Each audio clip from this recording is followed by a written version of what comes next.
Oh, seven capsulers, and welcome to another fantastic episode where today we're doing something pretty special. We are putting to the test if level 3 missions are worth doing as an alpha or not. I've done a lot of preparation, a lot of research because I didn't really know how to do this before I started. I've learned a lot and I'm ready to go and tell you how it all is. I haven't put it to the test yet, but that's what this stream is going to be about. We're going to talk about how to get set up for it because there is a little preparation work, and then we're going to actually go do it, and we're going to see how much money we can make and how much fun we can have. So, without further ado, let's go ahead and hop into EVE Online and get going from the start. So, what are level 3 missions? What are missions in general? You started the game. You did career agent missions. From there, after you finish that, they kind of tell you, like, go talk to a mission guy. And you can start with, like, level 1 missions or whatever your reputation is. So if we go to our reputation, you can go to your character sheet and go to interactions, and we can see Caldari State and also Cal Navy is what we're going to be working with, and what I suggest you work with if you do this, for reasons I will tell you shortly. So here's Cal Navy. You can see that we have 3.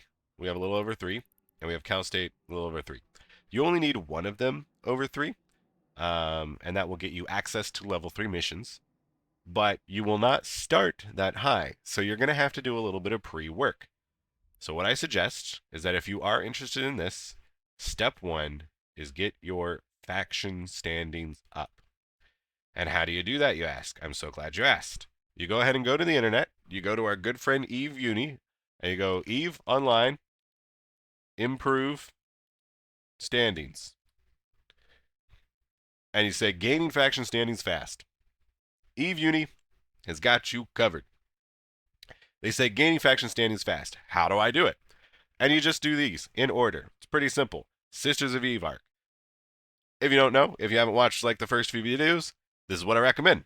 You start the game. You do the tutorial. You do all the career agent missions in your area that you started in. And then you go do the SOE Epic Arc. From there, you're a little bit more free about what to do, but you've got a good base. You've learned a little bit about the game. So you should have already done the SOE Arc. You should have done one set of career agent missions, but there's more. We'll talk about that shortly. And also, if it has been over 3 months since you have done the Sisters of Eve arc, you can do it again. It's fun, it's easy, it's chill, it gets you a lot of faction standings, which are also useful. Yeah, I'll just talk about it now. What are faction standings useful for? I'm so glad you asked. So let's go to Eve Wiki and have them answer all of our questions. Faction standings. What am I mostly looking for?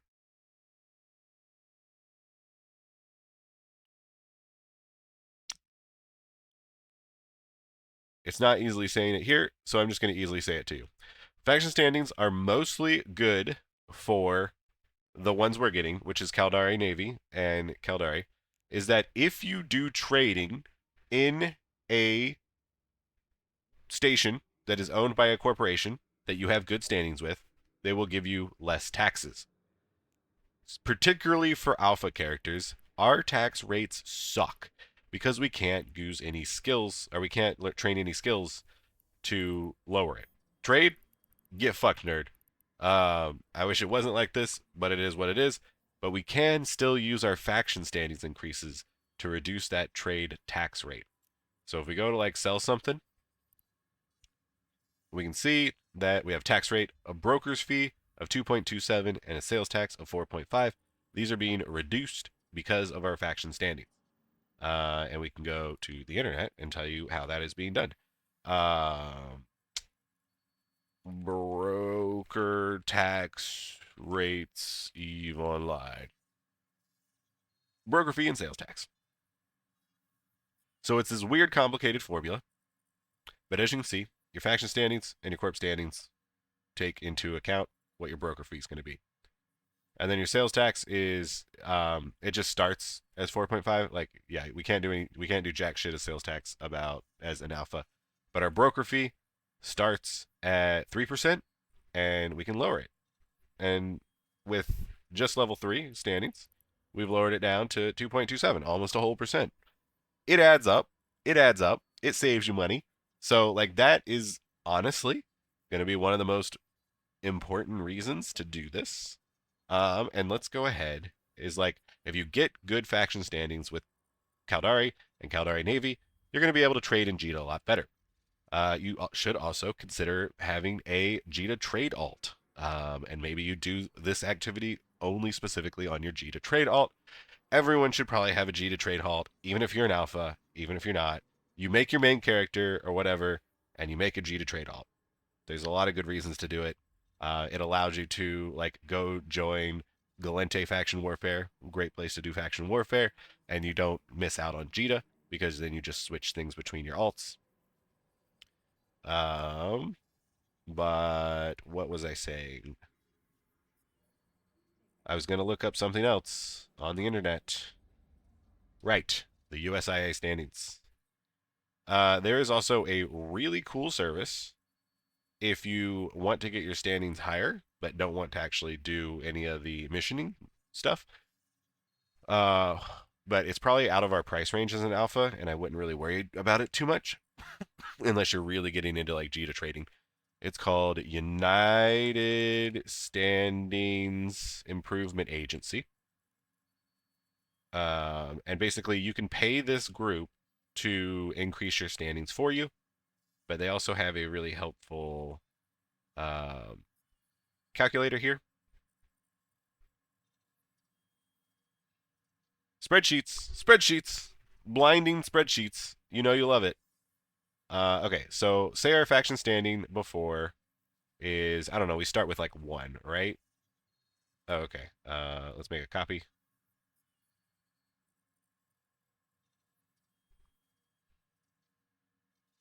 All right, so like you start the game with like 1 faction standings, and broker relation skill 0, right? I'm pretty sure we have 0. Oh, we have 2. All right, cool. They let you have 2. 30 days. So how much stuff do you trade in 30 days? As an alpha, maybe you're a G to trade alpha. Let's say that you trade, I don't know, $1 billion in a month. That seems halfway reasonable. Yeah.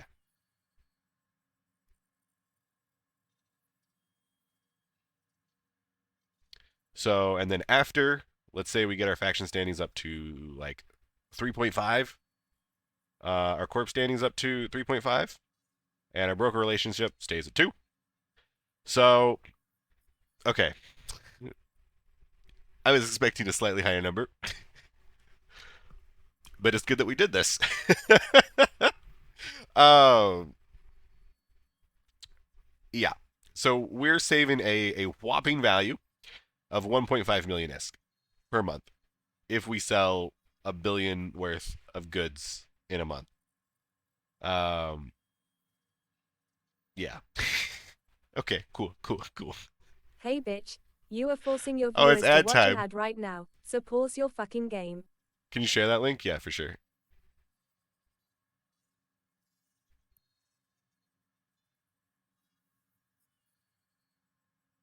Oh, I don't. Will that let you? Because that's now my copy. Will it let you work on it? If not, here's the other one. Here's the base one. And here is the website.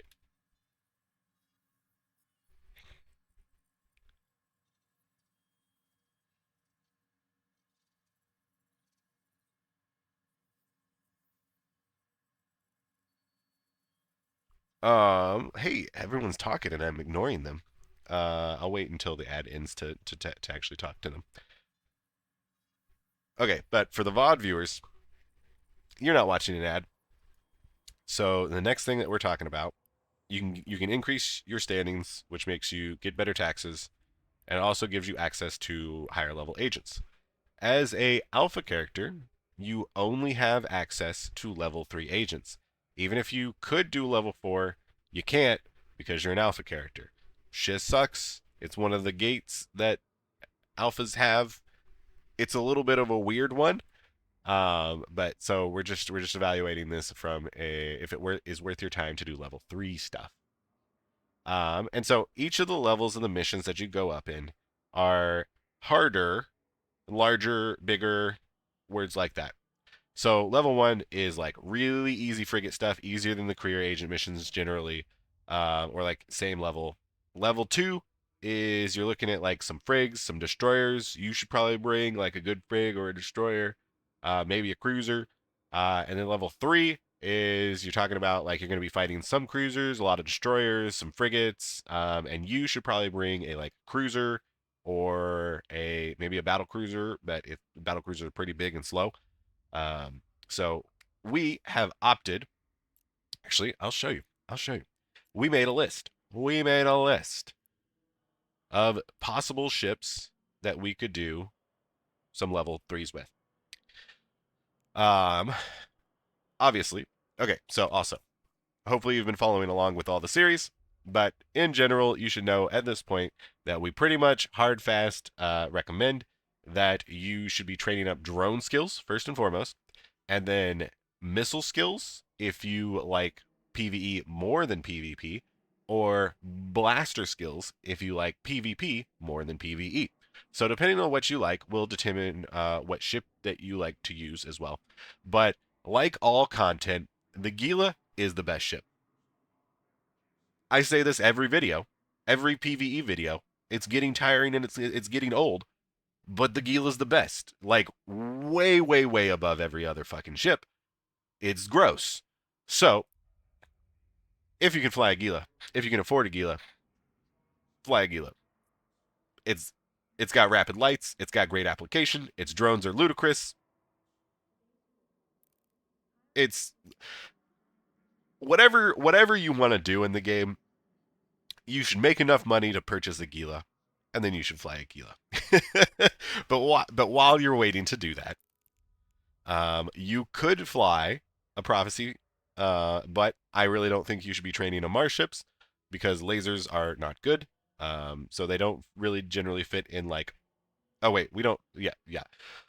So the Prophecy, you could fly the Prophecy because you can fit the rapid light. So it's like a shitty Gila. The problem with it is that you would have to level up your Amar ship skills, and basically all the other Amar ships are not great in a general sense for alpha players. So I don't recommend it. You could fly a Myrmidon Navy issue. This is a pretty good ship. This is a pretty cool ship. Its one flaw is that it's large. It's a battle cruiser. It's slow. It's decently expensive, I guess. Um, you're gonna have a little bit of trouble tracking the smaller targets. It doesn't have any bonus to tracking on its bonuses. But you could maybe get away with like using some web drones here. I don't really think so. But that does lead us like if we could have a Myrmidon, but maybe just like make it hit smaller targets easier, better, then surely that would be really great, right? Oh, what do you know? The baby little cousin child of the Myrmidon. It's the Vexor Navy issue. Another really good ship. So like as you guys are seeing, we're falling into like the same ships time and time again because they are really fucking good ships. We're seeing a lot of Vexor Navy issues. We're seeing a lot of Gilas. We're seeing some like Ospreys. These are kind of the ships that you should be training for because they're easy to train for. They give you good ships. They give you good skills that are useful across a large range of activities. Um, VNI, really great. It has a tracking bonus to not only your drones but your turrets as well, so you can hit small stuff very easily. Very easily. It's still a little bit difficult, but it's just a fucking great ship. And it's really good. It's got good ship. It's got good everything. It's no Gila, but it's half the cost of a Gila. You could fly a Ferrex Navy issue. Training in Caldari is also pretty good, something that we generally recommend because it also gets you better at the Gila. And the Caldari ships, also some of them are blasters. So if you're looking for blasters, you could go this. The problem with the ship is Not a lot. I don't think there's actually a lot of problems with this ship. This is probably a pretty good ship. I haven't. My fitting's a little out of whack here. But a Ferrex Navy issue would totally be a good choice. It's slow though. Its drones don't get tracking speed, but it will use 5 lights, so it doesn't really need drone tracking speed. It gets 7.5% bonus to its turret's tracking speed. Which, how does that compare with the VNI actually? Actually, uh, 10%. Okay, never mind. I thought it was like 5% with the VNI. So you're gonna have a little bit of tracking issues, but you have a lot of guns. If you really like hybrid turrets, you go with this. It's got good range. Yeah, definitely a good option.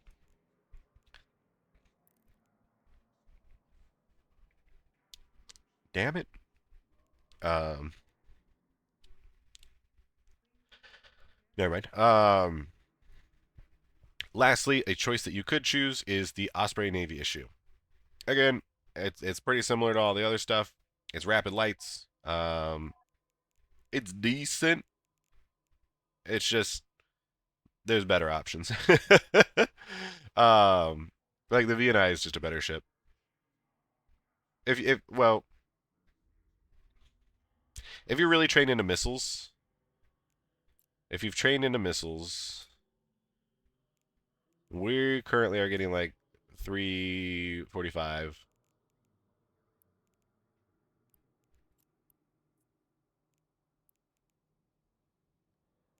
versus I think we usually use like tungsten.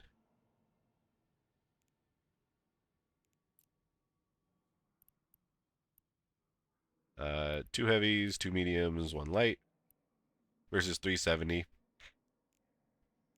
What is the Osprey's range? We're getting 57 HP a second. Osprey's is a good ship. I haven't put any rigs in this. Yeah, 20 kilometers is going to be pretty harsh. That's not very far. But you are going to apply very well to small stuff because you're using rapid lights and you're using light drones.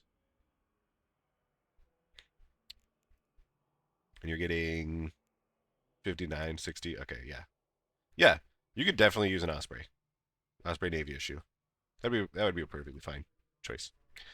So like all of these are going to be relatively similar, but these are kind of the ships that you are looking at.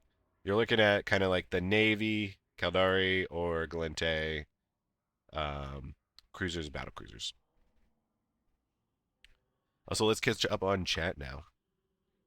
That outlet back there doesn't have enough stuff plugged into it. It really doesn't. It's got more holes.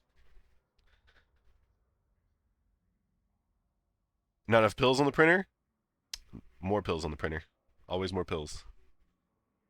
Is the Halloween event live? The 90% drop rates are, but the event is not. You can do career agent 3 times per faction. Yeah, we're going to talk about that in a real second. Permission to talk to this character. Hello, wonderful person. Are you talking to this character? You can talk to this character, just not this character. This character. Welcome in, Anarchos. If you guys don't know, Anarchos is a wonderful streamer. Check them out when they're live. Yeah, the only reason like we don't want anyone to help or interact with this character is because it's our alpha character, completely separated away from all of our other characters. It's a little bit of a spy character, so we don't want any connections there. But like that doesn't mean don't hunt them. Like if you want a PvP, that's totally fine. I just don't want any help.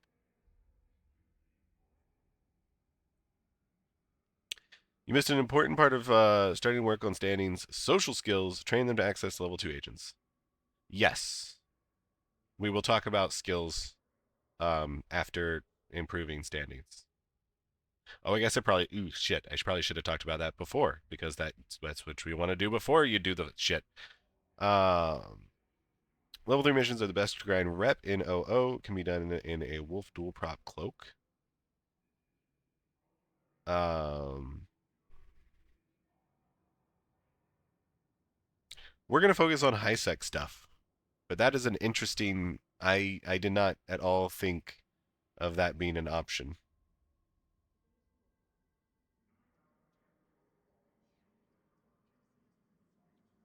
Mostly because we were focused on Caldari Navy because we wanted the reputation increase for our tax rates.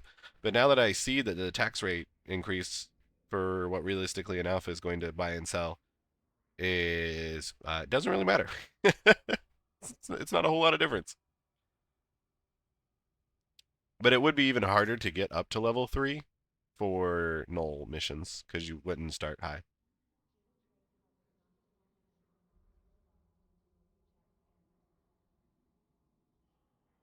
So also, Light Caldari is the only core with 5 agent level 4 R&D. Well, we don't really care about level 4 missions because we can't do them as an alpha. Between Abyss and C3 ratting, what gives more ISK and is easiest? Um, that is a incomplete question.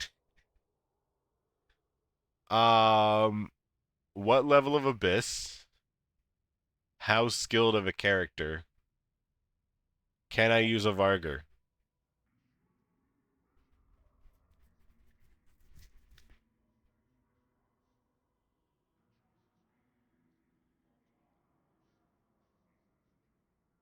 Is Gila outfit budget viable? Decently, Rush.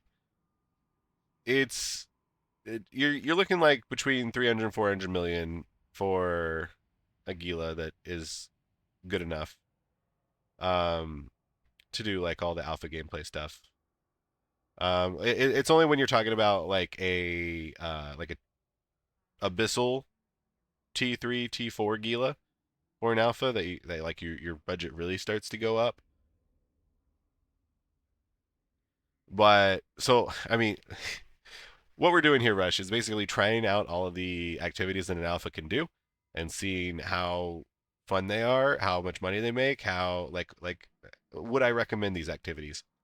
And as you know, nullsec exploration is the king by all standards.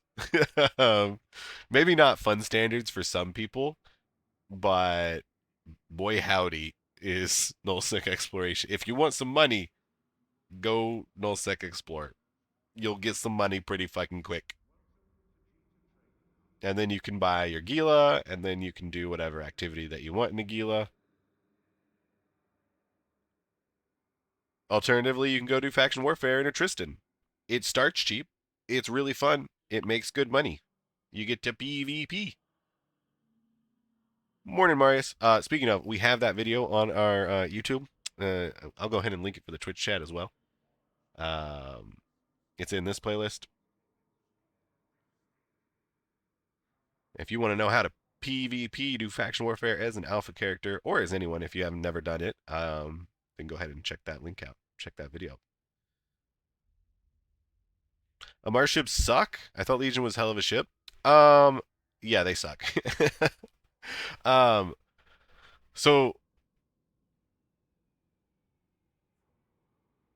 I was gonna say like I was gonna give like a redeeming quality to the Legion of like, well, at least the Legion's the best at X, but is there anything a Legion can do that a Tengu or a Loki can't do better? Um, and furthermore, is we're not thinking about any T2 or T2 ships as an alpha character. It's like we're not trying to become Omega. We're not looking at we are having fun as an alpha player. Um, and like so the main reason Amar ships quote unquote suck is because their weapon systems lasers suck because they are damage locked and there's you can choose ranges but like they're not good. They're not the best at PvP because blasters baby. And they're not the best at PvE because missiles baby, missiles. Because yeah, uh, they are for an alpha new person for a new player. They are better than projectiles because they're not as so fucking complex as projectiles.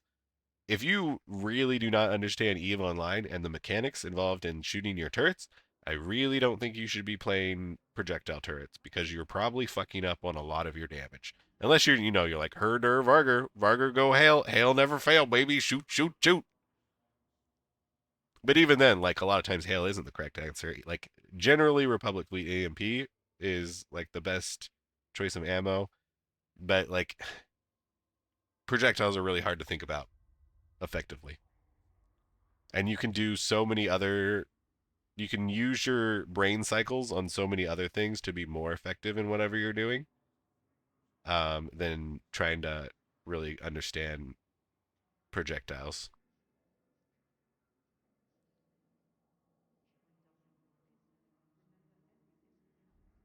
There's some really good Amar ships. There are some really good Amar ships. They're really like the Guardian is a very unique ship and it's only Amar. But I mean, then there's the Nestor, baby. Nestor's just a better Guardian, am I right? Um, yeah, Amar has some good points to it. It's just they are more specific and niche, and I think it is more important to choose skills and systems that can get you easily involved in a wider breadth of activities as a new player. If you figure out that you really want to do this thing and this thing is an Amar ship and it takes all these Amar skills, then I mean more power to you. But Hear you like there. Thank you for the follow. if you don't know that, don't do it. So yeah, that's what I'm wondering. How does the alpha mission runner get their Gila via missions? You just do missions. Um, if missions are not profitable enough to afford a Gila, then I really will not be recommending doing missions. Like our like kind of like baseline expectation is that any given alpha activity should get you about 50 million ISK an hour. We got a raid. We got a big juicy raid from Steve's Haven. Oh, 7. Welcome in, all you lovely raiders. How are you guys doing today? Hey, Did you you win there. a bunch of big Thank you fun for the follow. prizes at Steve's Haven? What'd you get up to? Was it giveaways? You can tell me. You can tell me. But yeah, welcome in.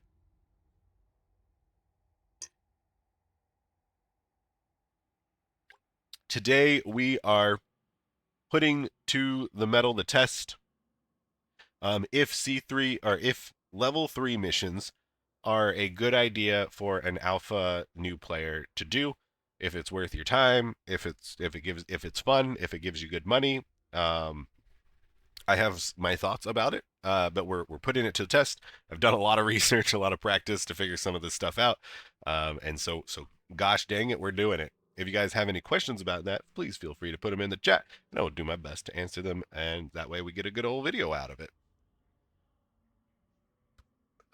Um, we're just catching up on chat here as well. Say, damn, nullsec exploration better than wormhole exploration. What is the difference? So nullsec exploration, wherever you yeet to, you will only get those kinds of sites. So, say you go to Sancha space, you're going to be getting the Sancha relic sites, which are really good. The cream of the crop. Well, maybe not anymore actually. Alternative. Okay. Okay. Yeah. Nullsec exploration. You only get the sites that you are in that space of, which can be really good or really not good. So you want to keep yeeting until you get Goristas or Sancho's areas. Also, you are generally scanning less signatures per relic site because wormholes have a lot of signatures, including a lot of wormholes. Um, and also, you have to be in a C1 through 3 because those are the only. In a wormhole, only C1 through 3 can spawn standard pirate data and relic sites, and they are going to be equivalent to nullsec varieties. So you just get a smorgasbord of stuff in wormholes, and you have to scan more, so it's less good. Plus, in my opinion, I think nullsec is safer because while you do have to worry about people more easily seeing you, you can more easily see them. Like you can just not do sites when a lot of people are in local, but if you're in a wormhole, you just don't know. And someone may be camping the site or someone may fly in on you and like I feel like you're a little bit less safe in wormholes than the nullsec, and the payout in my opinion is better in nullsec. So, that's why I like nullsec more.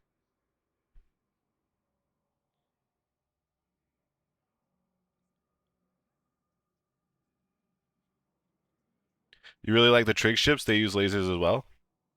So they maybe physically use lasers, but they're not the same lasers.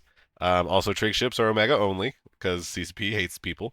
Um, and trig ships are good. Yeah, trig ships are good, but they use a different kind of laser.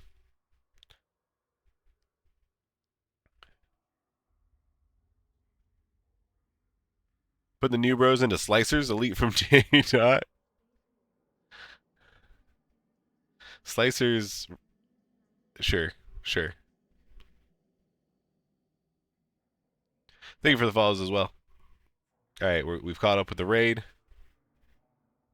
You did a few giveaways. Nice, nice, nice. We watched Steve suffer with brain pain. Oh God. You were doing DED in high and null. In high and null. Weird. Oh, you're not feeling great. All right. Well, feel better.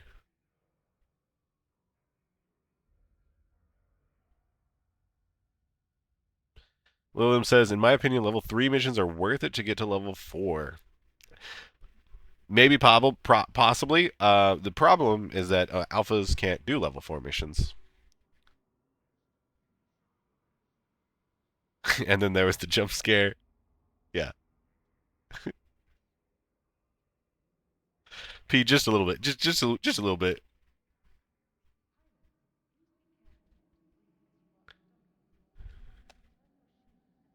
Yeah.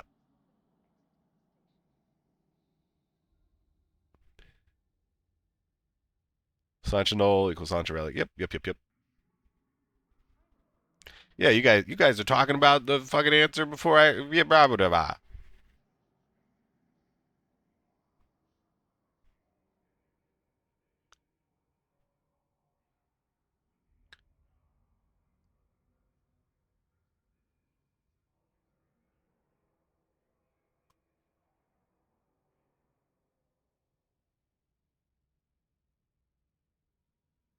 Going for the Anathema or Buzzard. Very good chips. Very good chips.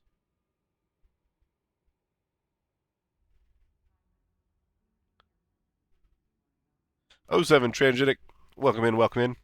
Now the mission running trap. Security space is important, I suppose. Well, we're doing high sec. We're gonna be doing 0.5 systems, which we'll talk about why that's important in a little bit. Everything is better than high sec mining to make ISK. Yeah, we're we're not even doing a video on high sec mining. Um, I don't know if I finished this thought, but yeah, like as a baseline, sort of like I expect an activity that you can do as an alpha to make 50 million ISK. If it makes less than 50 million, there's got to be a real good reason that you're doing it, and if it makes more, then hopefully it's fun. And like then the question is like how much fun are you losing by getting more ISK? Because you don't want to trade too much fun for ISK because this is a video game. You want to have fun in the video game. Do you know if PI is better in a C5 versus C1? I believe they're all the same. I believe all wormhole planets are the good.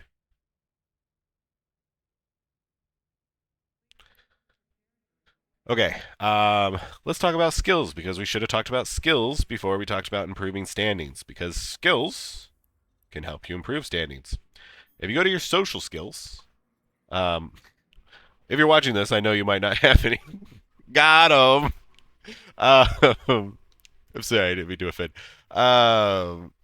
But basically, your social skills improve how you interact with people to get Hey better bitch, you are forcing your rewards. viewers to watch and an ad right now, so pause your fucking fucking game. ads. Fucking ads. Okay, but the VOD people don't mind about ads. So this is for my VODies and my subbies.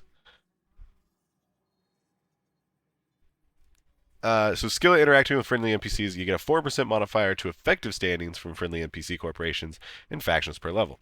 So you can actually train this whenever you want, and it will just make it so that you have access to level 3 missions sooner than you would otherwise. So it's good to get before, so it's not useless. So you actually get to use it to quicker access those level 3 missions. And then there is negotiation, which you get 5% additional pay for anything, for any agent missions. And then there's security, which you get more pay for security agents, which we're going to be doing. And then there's social, which 5% per level to NPC agent, corporation, and faction standings increase. So social is what you really want to get first and foremost before you increase any of your standing. And in fact, I need I need to go remake the fucking first video because really you should. The first thing you do in the game is train this to level 3. Because the first thing you're going to be doing is doing that Caldari career agent missions. And you want to get those faction standings. Because they're going to help with your tax rates at a minimum.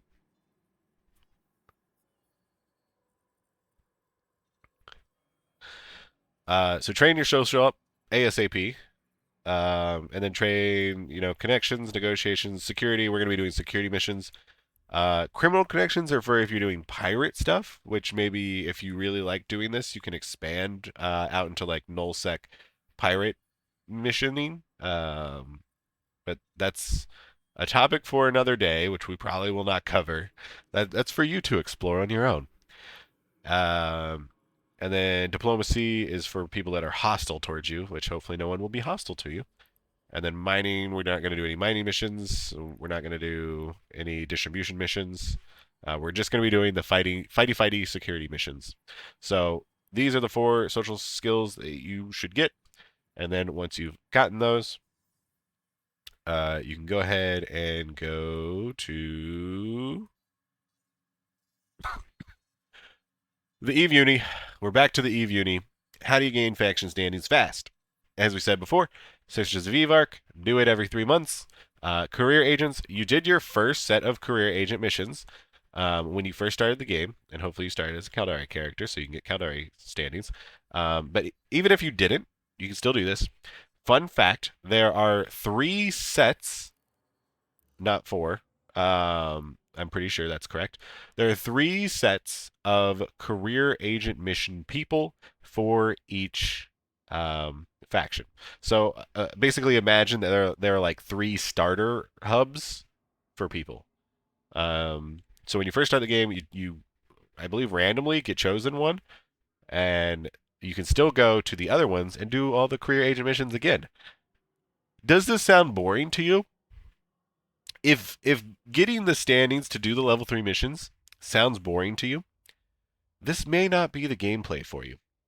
But if you're like, yeah, that's fine. I'm fine with repeating stuff. I get rewards. It's totally fine. I'll totally repeat content. It's fine. If you're fine with that, then maybe this is for you.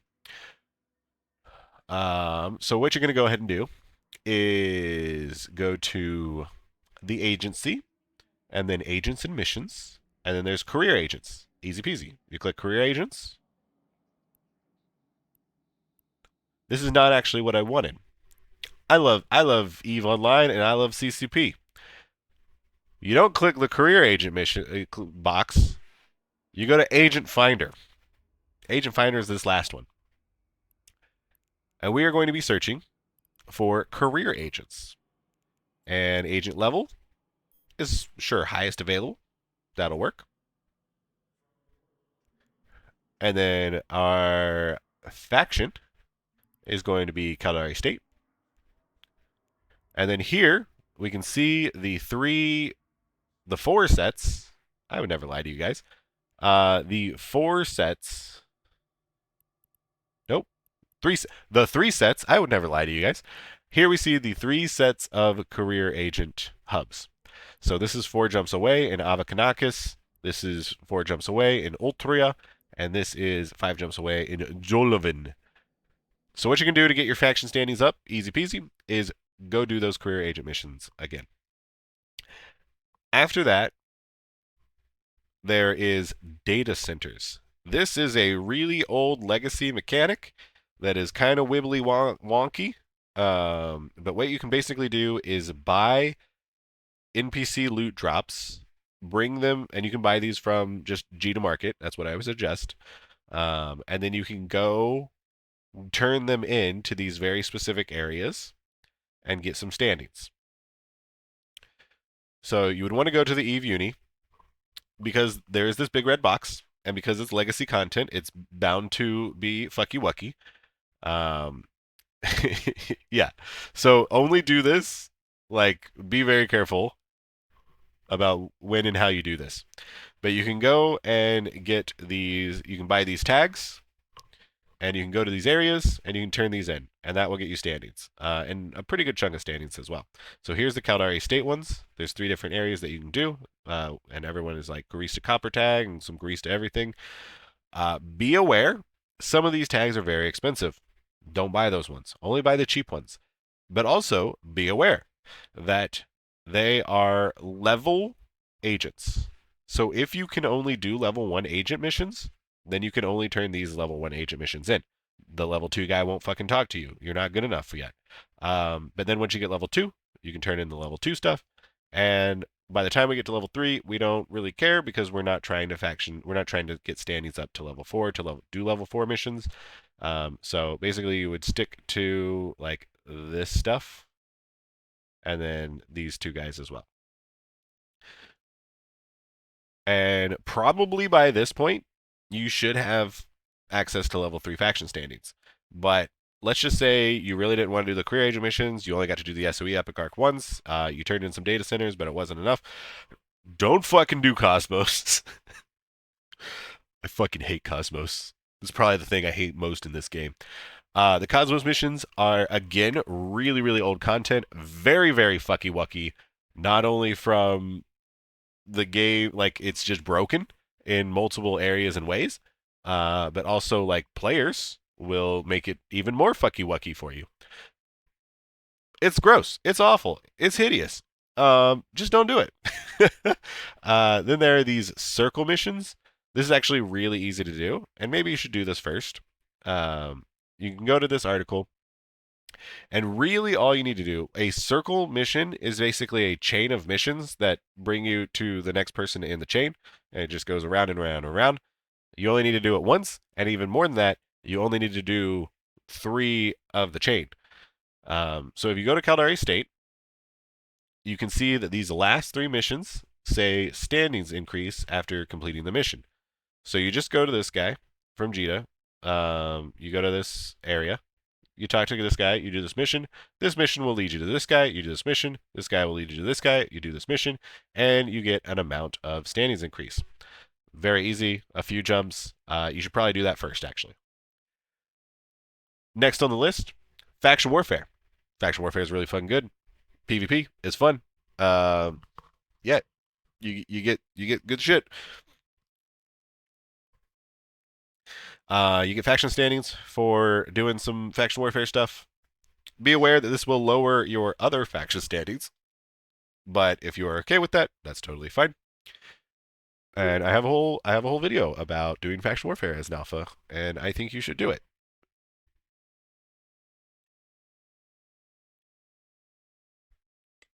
Can you start in the middle of the circle? I think I tried that and they wouldn't let me. I personally did like the first, I think like 3 missions, and then I'm like, I wonder if I could skip. And so I just went to the 6th guy, and I just did those last 3, and it let me. So I'm gonna say that you can start in the middle of a circle. If you can't, I guess talk to the first guy in the circle and then go to the like last guy.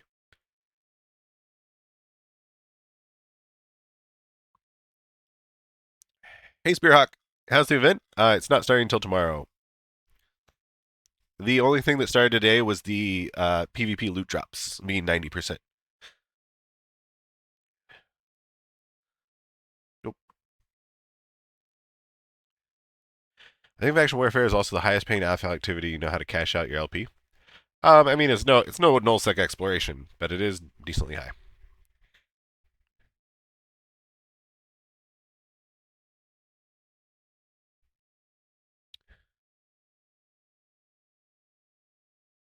It's based on which school you pick, which of the 3-star systems you get. Oh, that makes sense.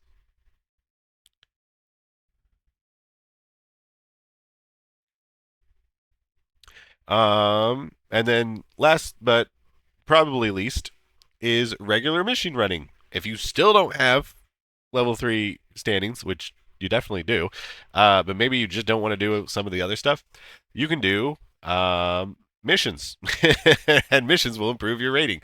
So you could do level 2 missions trying to get to level 3. Yeah. Do distribution missions. They're very quick, they're very easy.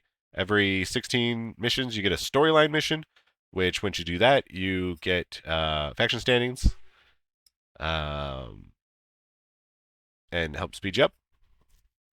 Yeah. So that's how you get to being able to start doing this. Now that we've gotten up to level 3 missions, and we've got our ship, because we talked about ships a little before, we have our Vexor Navy issue. The next question is, where do we do these missions? Where do we go to get the missions that we want to do? And I'm here to tell you that the lower security of space that you go to, the better the payout for whatever missions you're doing. So we're going to stay in high sec because we're a scared little baby and want to have chill, fun game time, which is totally fine. I'm not dogging on that. I think it's fine. So we want to stay in high sec, which is going to be 0.5 and above. So we want to find a 0.5 system that has level 3 agents, multiple maybe. So let's go ahead and find that. We go to the agency. We're in our agent finder, and this time we want to find security agents. And we want to find level 3. And location is any distance. That's fine. Security status is going to be high sec. Faction is going to be Caldari State. And more importantly, the corporation is going to be Caldari Navy because that's going to get us standings increase with sales tax purposes, which is really small. I don't really know if I actually care about that. So if you didn't want to do Caldari Navy, you could choose like SOE, Sisters of Eve. A lot of people do those because I think the LP. So what do you get for doing missions? You get money and you get LP, loyalty points. And you can spend these loyalty points in the corporation store. You get basically corporation credits. And not all stores are created equal. Some stores are better, some stores are worse because they got better or worse items, but also they are more or less heavily farmed. Is SOE good for the implants? I forget. Doesn't SOE give you like sister core probes? Is that the moneymaker? And then like the SOE ships?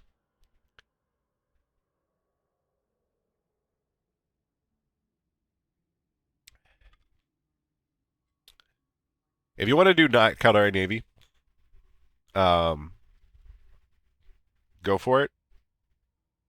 But I think you're gonna have to find your own. You're gonna have to find your own way. We're gonna focus on Caldari Navy because it gets us our faction standing. It gets us our sisters, our sales tax. Makes jita better. Probes and SOE ships, yeah.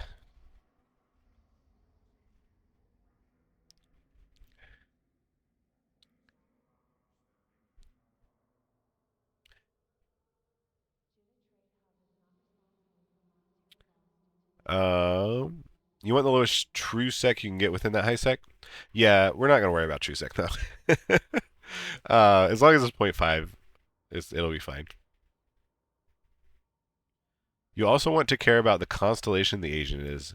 Certain agents are in constellations that lead them sending you into low for the mission. Really? I thought they didn't. I thought they didn't send you to low. Do they send you 3 jumps away? Or what? How do they? How far away do they send you? Wait, sales tax in Jita? Lay it on me, brother. What is this? Yes, Beerhawk. So whenever you sell an item in Jita, for instance, these missiles, you have a broker's fee and a sales tax. Your sales tax is 4.5 and then reduced by your skills, but as an alpha, you can't get any of these skills. Your broker's fee is reduced by your corporation and faction standings. So we're selling in Jita, which the faction is Caldari, and the corporation is Caldari Navy. So instead of a 3% broker fee, we have a 2.27 because we have some standings. Unless you're doing a whole lot of trading, it's very minimal, the savings that you get.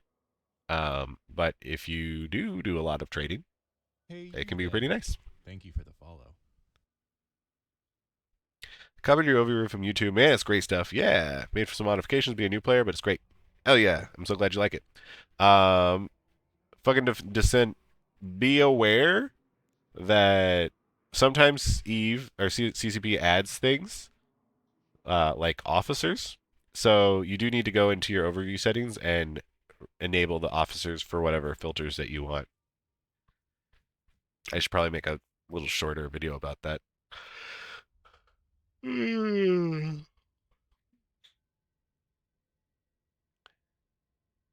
Or maybe I just update it. I might just update it and put it in. For deliveries, they send you 5, 6 away. For security, I think 3 is the limit. Okay, perfect. Thank you for the follow as well, BT. Your broker's already 0. I was hoping to reduce the sales to 0. Hate that tax. Your broker's is 0? That's possible? That's crazy. Sales tax you can reduce. I don't think to 0, but you can reduce it through skills. Okay, so we have our standings. Oh, right, we were choosing where to go. So let's find, look, 0.5 system, 0.5, 0.5, 0.5. These guys are 7 jumps. These guys are in the same system, actually. So if we set a nation there and bring up our map, we want to make sure that we are not 3 jumps away from low sec. So if we color by security status, we can see that we are actually 1 jump away from low sec. So maybe not there. But Litura.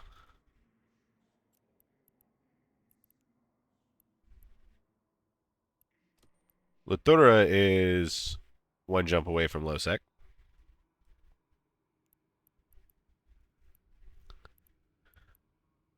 Friggy? Hey, you there. Thank you for the follow. Friggy is 1 jump away from low sec. So we're just gonna take our best shot, and it's good to have multiple agents in the same area because sometimes you need to decline missions because they might have you do missions that reduce your standings to another faction, which we don't want, or they just might have a shit ass mission, and like maybe they give you a mission that goes low sec, and then we just decline that one, right? You can decline every 4 hours, so we don't want to like decline too many. And actually, don't decline, delay. Don't hit decline. It's going to reduce your shit. Just hit delay, and then you can delay for 4 hours. Or wait, I misspoke again. You can decline one for free, and then you have a 4-hour timer before you can decline again. If you need to decline again during that 4 hours, just delay, don't decline. And you don't even actually have to hit delay. You just have to not hit anything until you waited your timer. So we're going to go ahead and set to Omino and hope we just don't get any low sec problems.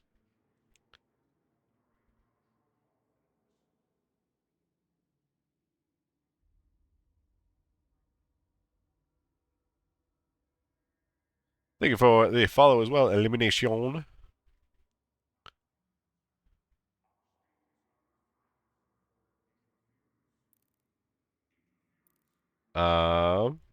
Oh wait. I feel like that note had useful information about it. I need drone link, augmenter, MTU, and militants. I got that. I got that. I don't think I really need militants.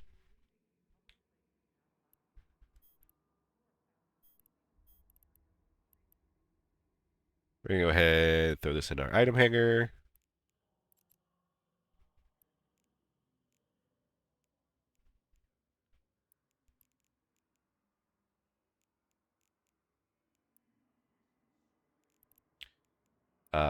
Let's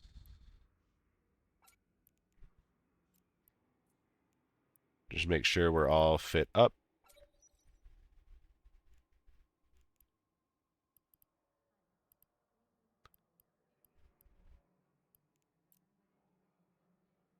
Got 2,000 of each charge. That sounds fine.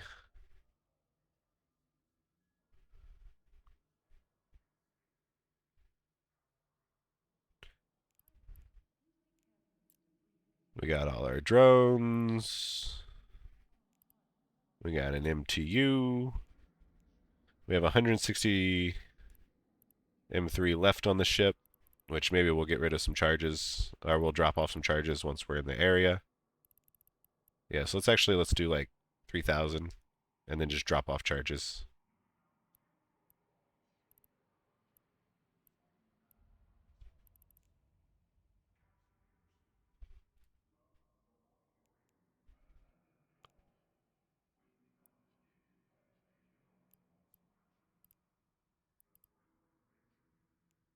So we are purchasing a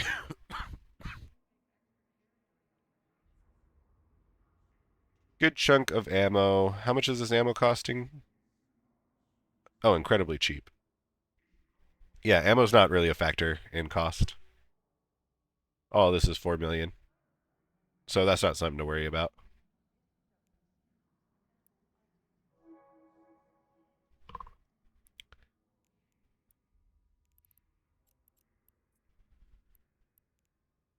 All right. And we're ready to head to our starting area. You can always decline any burners without that penalty, but they're only level 4 missions, so alphas are not affected. Yeah.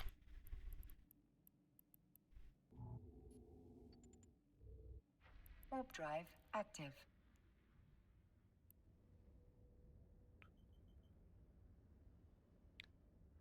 Get spare drones and all the ammo you can fit. Yeah. A full drone rack is spare drones.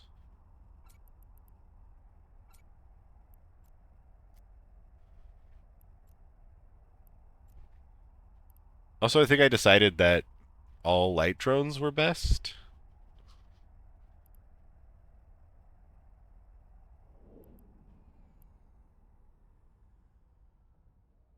Um, no, we'll do 2 mediums, 3 lights.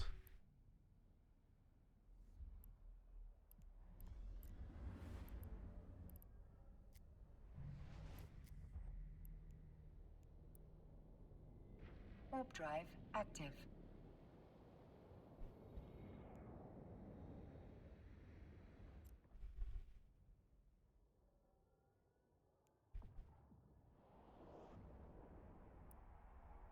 Why? Computer. Computer, I have some words for you. Oh gosh damn it. It's OBS. Ooh. Oh, that's really annoying. So I have to restart my OBS, or else we're gonna just have shitty frame rate forever. The problem with restarting my OBS is that then it splits this into 2 videos, and so it makes it harder to fucking export to YouTube.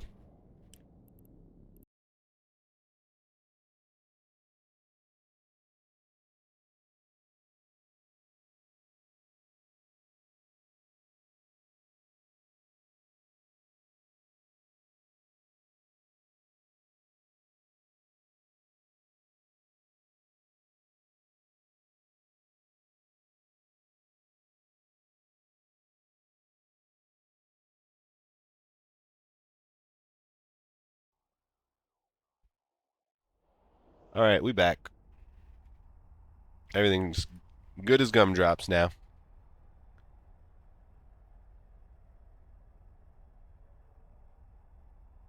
Is there any place I can check skill plans? I want to make my alt and hauler and bring stuff into wormholes. Nothing bigger than Kavop ships. The rest would be modules, missiles, etc. Something not too skill intensive. There isn't like a good repository of skill plans to my knowledge. Sadly. Warp drive active. You do want to be able to switch to mediums if you have a lot of cruisers, battle cruisers to kill. Yeah. I mean, I have a smorgasbord of drones available.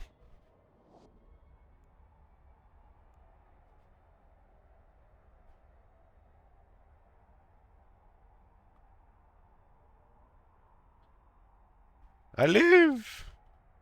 Train all the skills? Don't do that. Train very specific skills for reasons. I found that on long streams the audio gets fucked. It's probably just your particular OBS issue. Everyone's got their own particular OBS issue. Warp drive active. Alright, let's switch chairs. Ah. Heel. I have like a kneeling chair. Because my ass gets sore. The only problem with the kneeling chair is that everything else gets sore.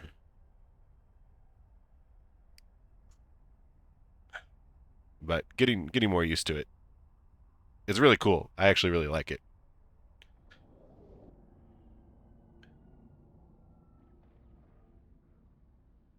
The only problem is that, like, now my head is up here. Why can't they be the same fucking level? Need to build them calluses. Yeah. Warp drive active.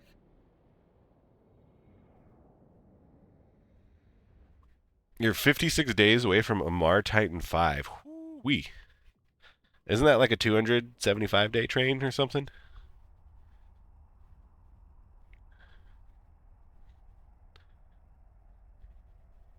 Hey, Artless, you started EVE a week ago? Awesome, you've come to the right place. Welcome in. My name's Indimensional. I like to help you. Here is a YouTube playlist full of big old VODs, fully walking you through things that you should be doing, the things that you should be aware of when starting EVE Online. A bunch of different activities that you should be doing and can do if you want. Basically, start the game, do the tutorial, do all the career agent missions, do the SOE Epic Arc, and then choose some activity that you want to try out. Warp drive active. Do you have to grind standings to do level 3 combat missions? You sure do. You sure do. That is what we talked about in the last little while. Also, I think maybe Twitch and OBS didn't split the stream. Because it still says that I've been streaming for an hour and 51 minutes on OBS. So, Docking permission requested. hopefully everything's fine. Request accepted.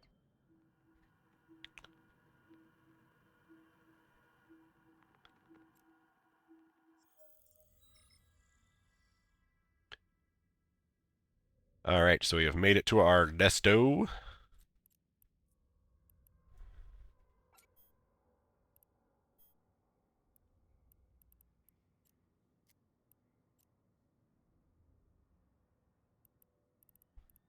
I guess last time I was doing this, I was in Litura.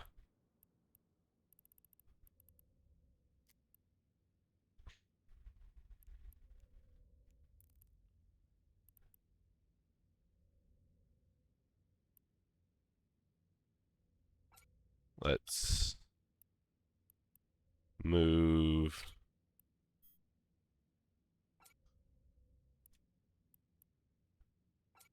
these into the item hanger. That way we have more room for junk. I love junk.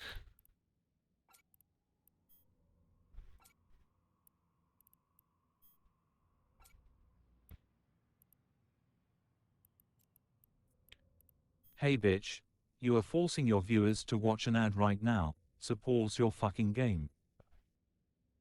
Why is that having such a choke point? See if you must play on those corpse camping it. A long story of drama. Okay. We're ready. Get your timers ready, everyone.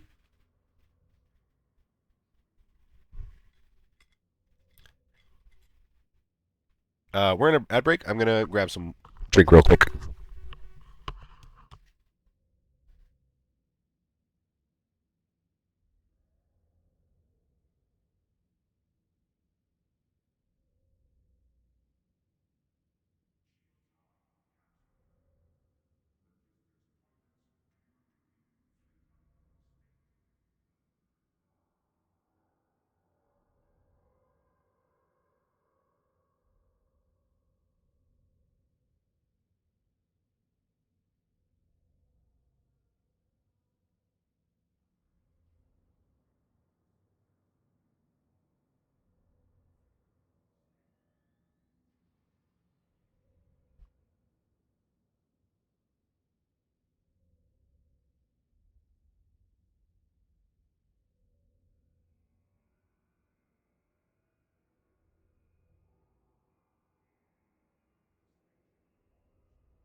All right, we back. Now we super ready to start. You bought a fat bottom Vindy and has someone following me 3 jump. Uh-oh. Beware the 90% drop rates. Okay. How do you do? How do you do level 3 security missions? Wait. There's 2 of them. Who did? This is okay. This is Cal Navy? Is this Cal Navy? This is Cal Navy. What the fuck? CCP, I have words. CCP.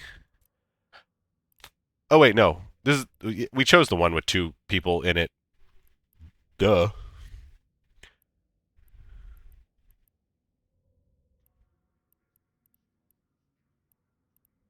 Yeah. Cool. All right. So we go ahead and see what this mission is. We start the clock, 6:30 my time, and we are doing the mission, the space telescope. Destroy the telescope and then report back. Sounds good to me. We go ahead and undock. We're going to set our desto to this other place.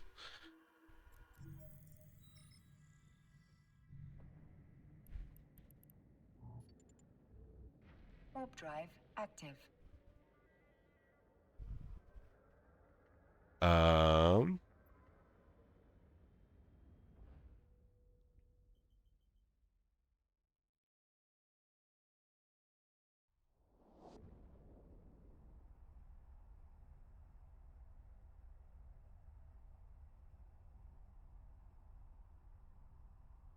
just checking on things while we warp.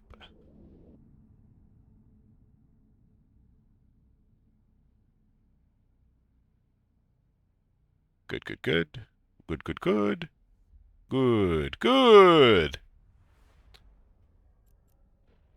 And like, this is how you do level 3 missions.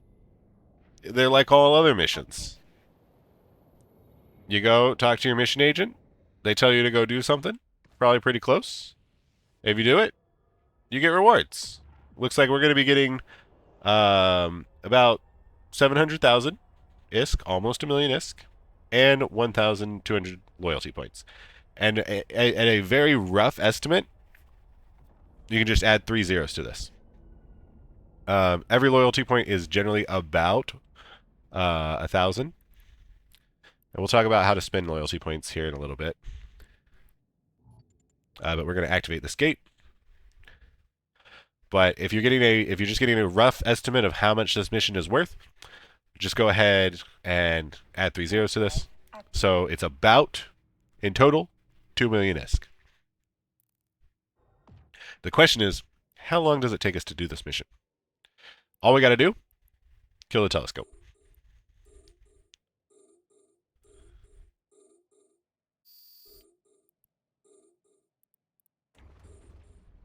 Oh, I got to be closer. I got to be closer.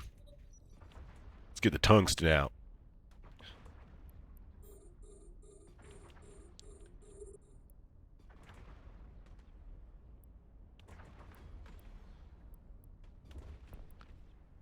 Send the drones.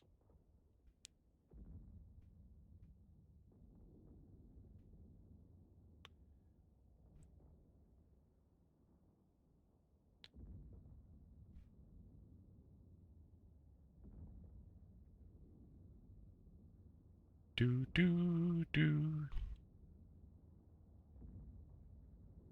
Do I have a posture check fucking command? Because you're gonna see me do some of this shit. Whenever you see me do some of this shit, just fucking posture check me. What fit did I settle on? So we are using a VNI, a Vexor Navy issue. We talked earlier about all the realistic fits you could do, but it is basically Caldari Guristas or Galente cruisers, maybe battle cruisers if you're feeling it. We are taking some damage. We can't stay here forever. Let's short to close range ammo. Now that we're close range, let's go with antimatter. Let's orbit this bad boy.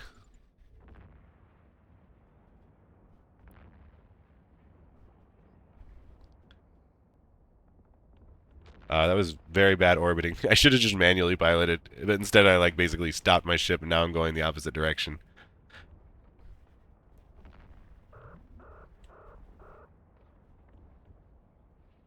So you could kill some of these other things to make it safer for you. We're going to pretend that we don't need to do that and that our armor will hold up. For all the level 3 missions, as long as you have an armor resistance thing, I'm going to go ahead and heat. Hold on. Let me focus. Focus up time. Focus up time. As long as you have an armor rep and then 2 resistance modules, you'll be pretty fine.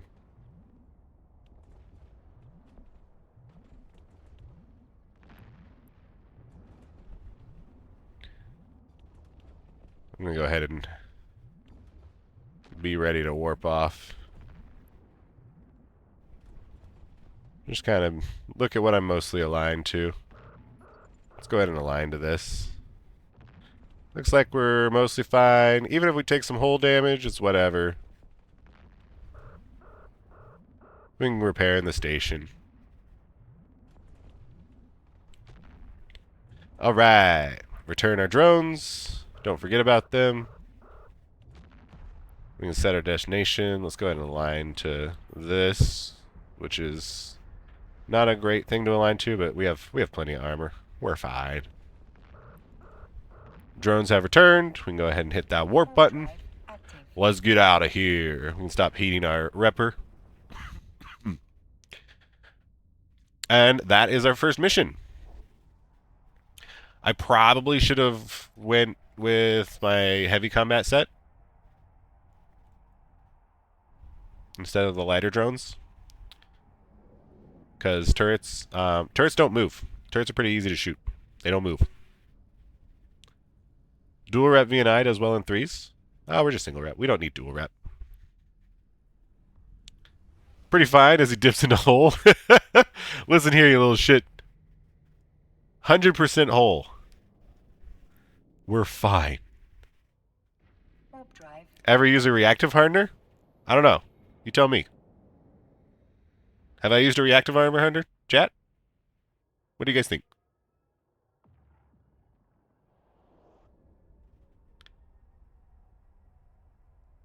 Do you have a question about the reactive hardener?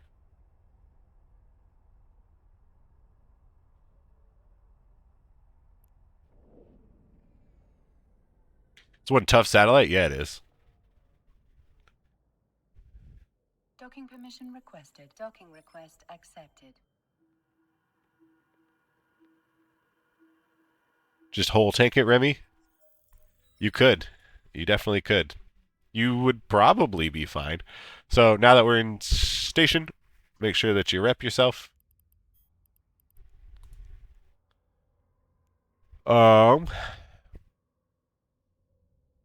Generally, I would never care about 125,000 ISK because it's not a lot. Yeah, it's not worth the time to do another warp. Complete mission. Hey, we did our air daily goal. Oh boy. Oh boy. It's a new month. All right, request another mission. This is Silence the Informant. Go ahead and accept it.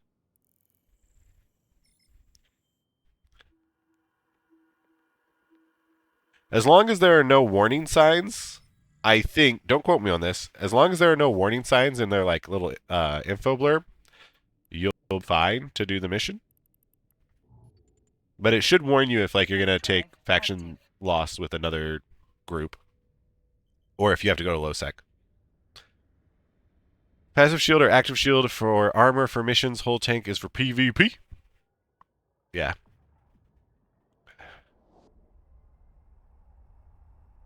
Omoyo, you remember this place. You had your very first warring game back there in 2007 when you started playing Eve? Nice. That's certainly a thing to remember. So what are we doing in this next thing? We're finding the former secret agent and eliminating him before he can reveal the top secret information from the DED.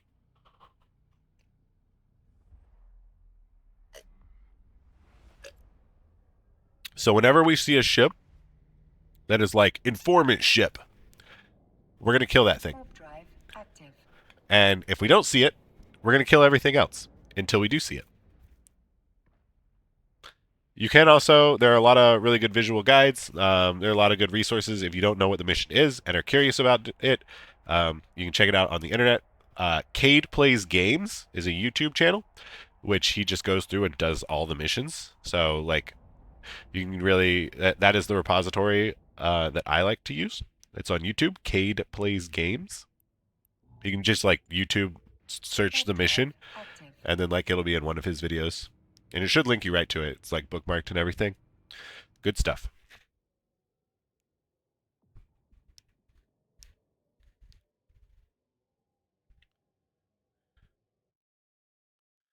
All right.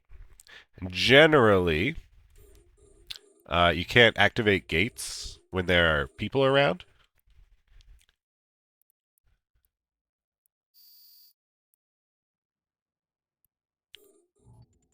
Yeah, so we can't activate this because there are hostiles. Sometimes it's worth checking. Let's go ahead and switch to tungsten. Good old tungsten. So all of these ammos are also listed in their range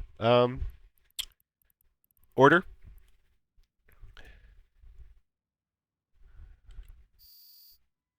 So because I know I'm going to be shooting far off things,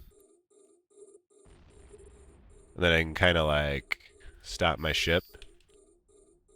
Because that way we stay close to this beacon. And I get better traversal if my ship is stopped. Unless I transmatch them, but don't worry about transmatching. Transversal matching. It's basically where you go exactly as they are going, so you basically are relatively not moving. But when you don't care, just stop your ship. A lot of times the enemies like to go straight for you as well. So like this guy, you can see that he's not heading straight for us. Good on him. He's trying to like orbit us or something. This guy, trying to orbit. I should probably fire my guns though. It's quicker if you fire guns. Why tungsten over others? I usually use iron for the range. So we just have all of them. And like basically the shorter the range, the more damage they're going to do. And because I know that I was going to stop my ship around 37 kilometers, it felt like a good one. It's you could be more perfect about it. I honestly don't really know really well all of the hybrid ammos. Warp drive active. But like I chose an ammo that was going to be at an appropriate range for where I could stay in this gate and target the enemy and shoot at him. Here, we'll switch to something else when we get here. Oh, we should also probably like use this. Incoming transmission. You could read this if you want. Greetings, traveler. We're here on top secret business and absolutely do not want to be disturbed. I expect you to turn your little tush around and head back to the way you came. If you insist on bothering us, we'll be forced to destroy you. Now, go ahead. Okay, so we got to activate this gate. Which we probably can't. These guys probably don't like us. So they're pretty close too. So let's go to like plutonium. All right. Can't go into the gate. Plutonium has range 16 to 30. So a little bit further than these guys. Antimatter is going to be a better choice for these guys right now. So as soon as we kill this guy, we'll switch to antimatter.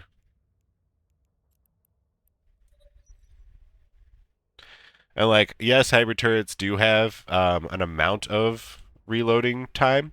They're not as quick as lasers. Like the best thing about lasers is that they instantly change their ammo type. So you really want to be always on the ball with making sure that your range control is good. So like antimatter's 13 to 25. That's better. That's better for these guys. We also probably want to approach these guys. Let's keep them. We'll say keep it range 30, but we'll stop before that. That way we'll like split the difference. I can only target so far, you know?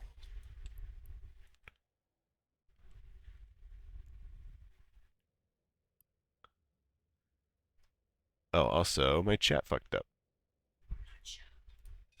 Oh, yeah.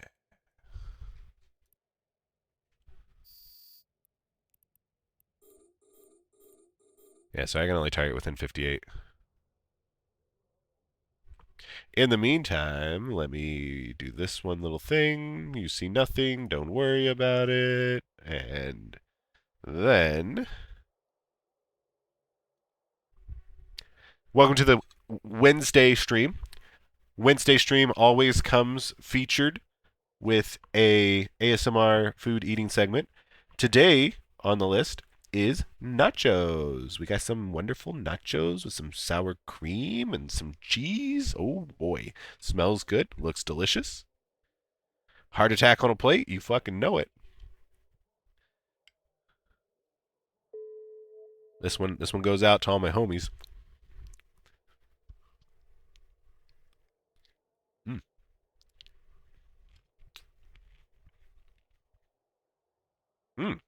Oh yeah. Delish. Uh-oh. Something's happening in the game. Okay. We're gonna stop our ship.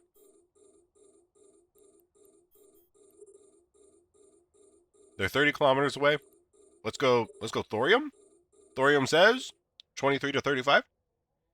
Yeah, that's about good. Let's shoot him with thorium.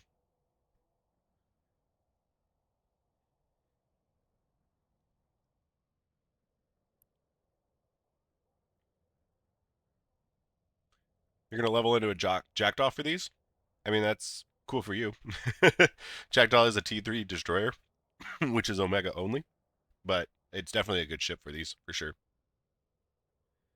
The different charges were kind of confusing when I first started. I wish the game explained the differences a little bit better. Yeah. There's always a third-party chart. When in doubt, third party. Let's go ahead and head back to this acceleration gate.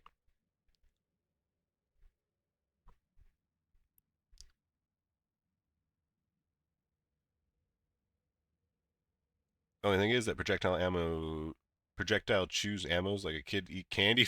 Yeah.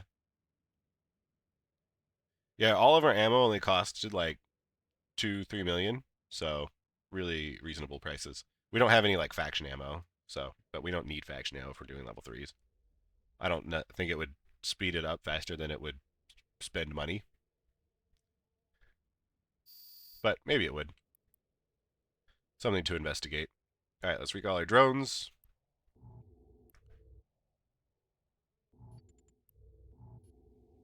And activate the gate. Warp drive active.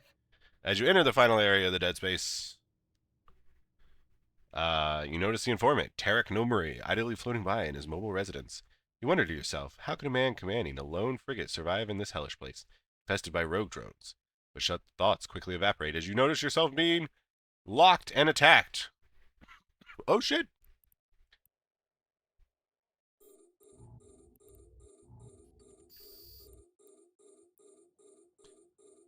So he's 40. Let's hit him with the lead. And like the good thing about these missions is that they can teach you like a lot of good game mechanics about like you can learn all your ammo types in these missions. You can be like, ah, yes, I know that lead is higher range than tungsten, and like because I have experience doing that. All right, we've killed him. We can go ahead and align out. Oh, our drones are back, so we're gonna just warp out. Drive active. Don't forget your drones.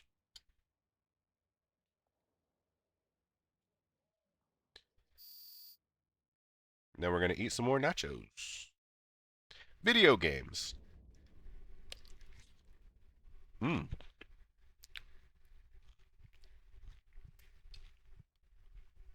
Oh, 07 Zaverick.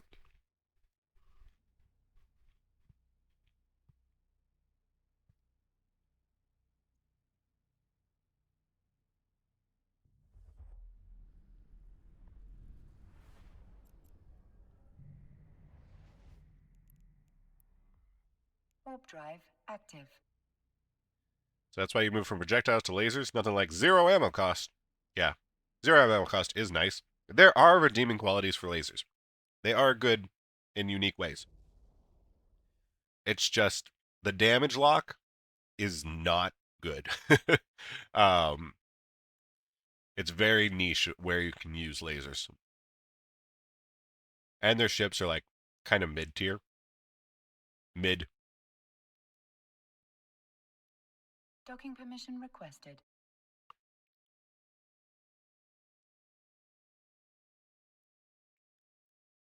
Oh, 07 Kastora. Don't forget Eve Survival for mission tips. Yep. It's a good resource too. What do you mean by damage lock for lasers? Lasers only always do EM and thermal damage. Hybrids also are damage locked, but they're damage locked to a much better thermal kinetic.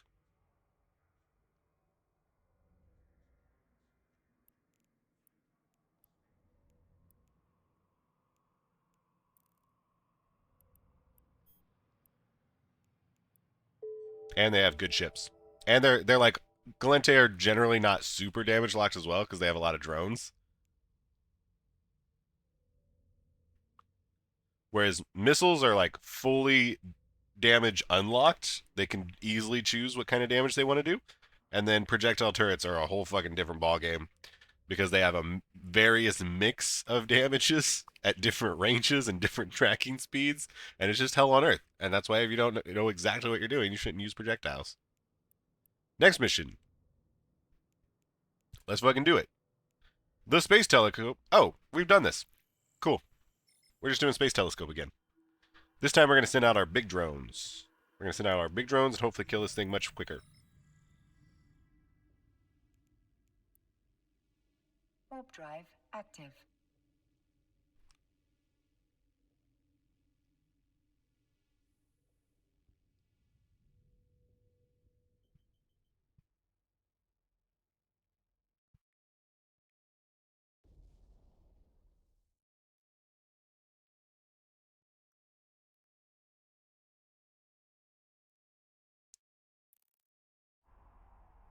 Yeah, I will say, once you understand them, projectiles are the best turrets in the game.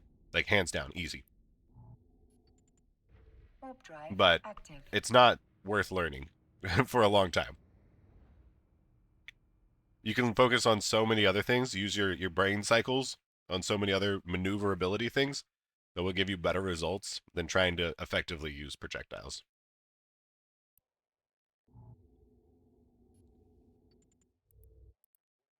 All right, send out the big boys.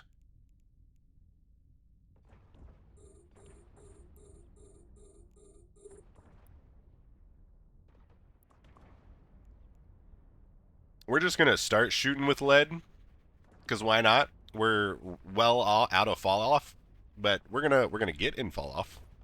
We're eventually gonna get in fall off.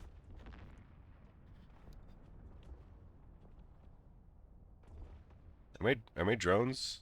Okay, this is visual. Yeah, drones are just slow because they're heavy, or the heavy ones are. Crazy, heavy drones are heavy. Never would have figured that out.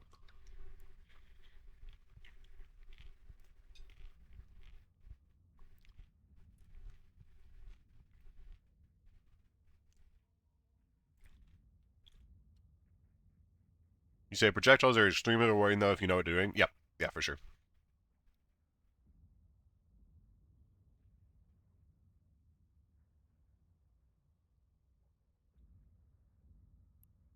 All right, let's orbit this bad boy at like 10. Go ahead and switch over to antimatter.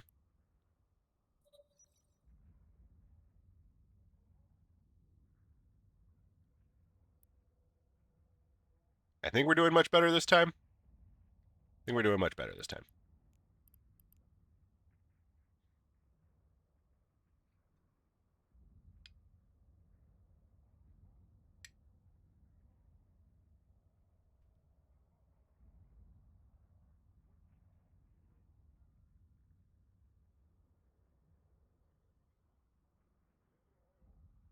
Just load, hail, never fail. No need to complicate things piloting. Let you get more hits even if I'm not in fall off. Yeah. I mean, if you want to be a wannabe blaster boy, load, hail, never fail, and just approach. But at that point, you should just be using blasters. All right.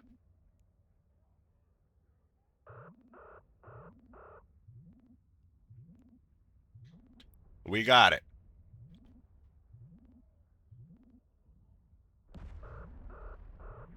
Hopefully docking doesn't completely unalign me.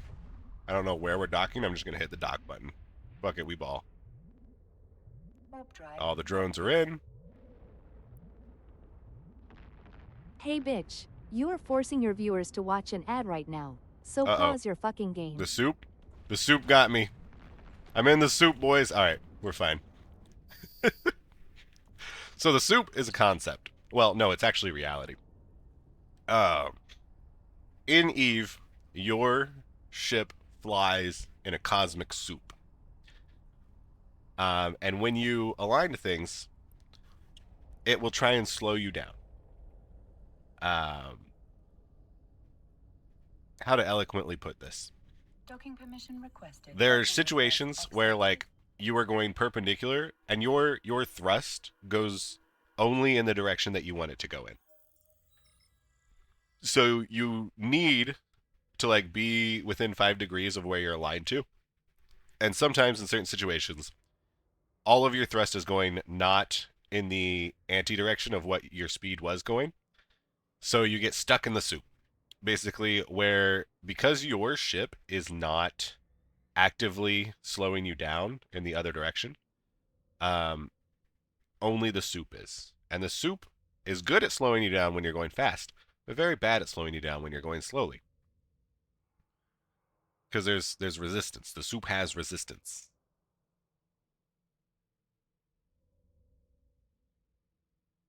So if you want to take matters into your own hands, that is why you actually manually align yourself. So you see where you want to go, and you actually oversteer, and then you, once you've oversteered a little bit, you can hit back to the align and warp.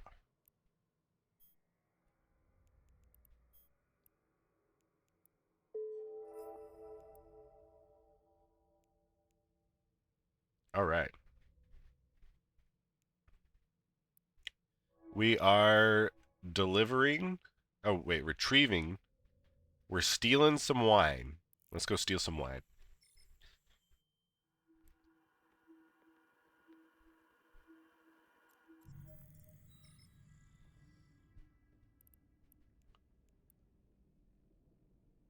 Warp drive active.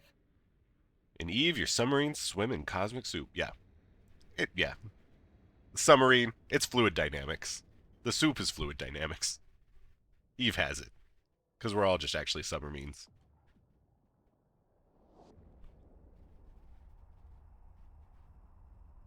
Soup and wine? What's next? Water? No. Nachos. Soup, wine, and nachos.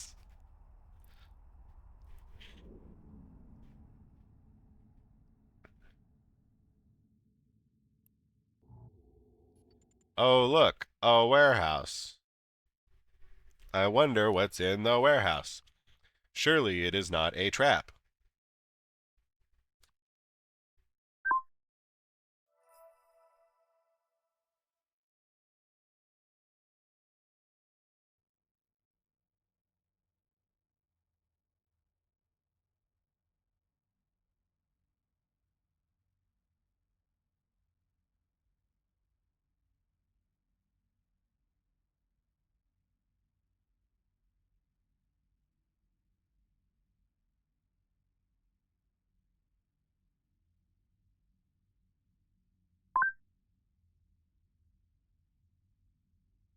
Not really allergies, more like I've just had this weird like sinus thing for multiple weeks now. It's really annoying. It's on the tail end, but every now and then it's still a little something.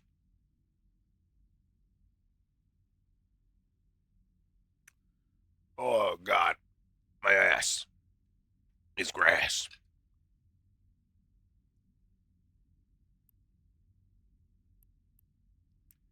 All right, we got the wine, and then we just warp away. Active. Why would we kill anything when we could instead not?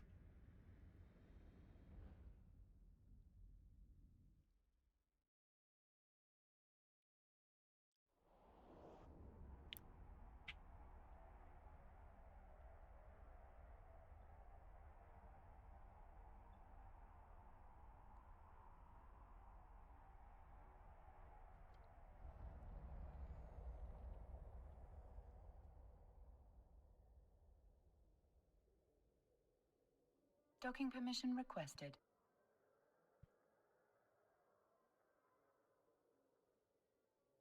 Docking request accepted.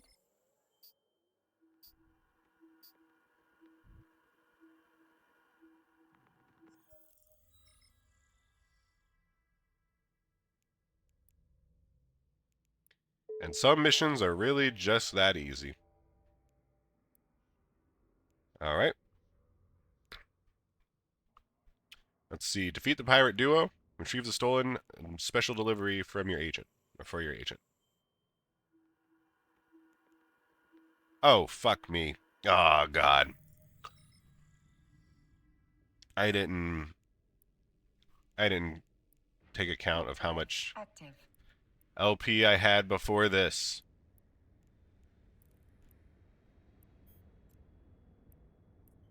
Does anyone know if there's a ledger for LP that I don't know about?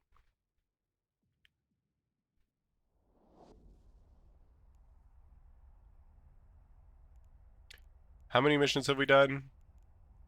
Let's round it to like 1,000 LP per mission.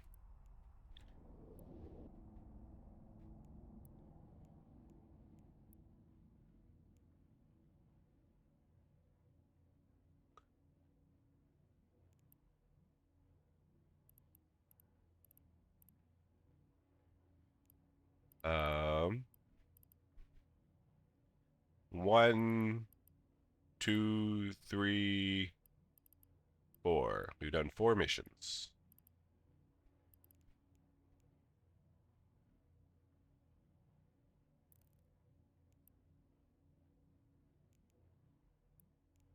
So let's just say we started at 14,000.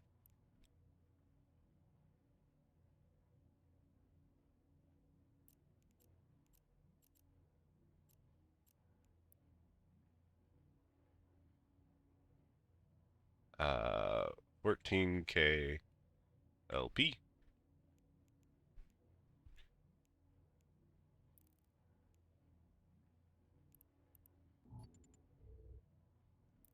Warp drive active. I've been using the Kinesis for level 3 missions, but it took me a couple hours to finish with a drone fit from 50 kilometers and missiles 42 RD at 30. Mainly just kiting, but it's slow when you're fighting 4 waves of rat. Why are you doing level 3 missions in a Kinesis, though? Like why? That's my question.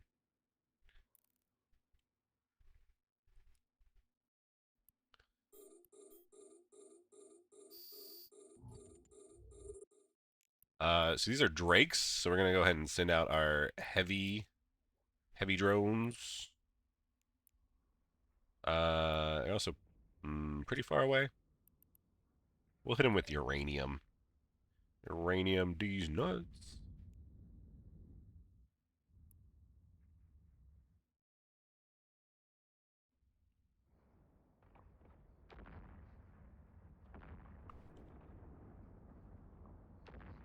Why not? Because it's slow. It's just going to be very slow.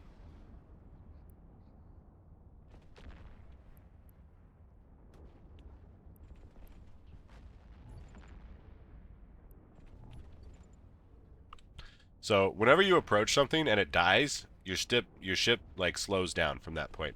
But if you orbit something and it dies, your ship stays on its trajectory. A little fun fact for you.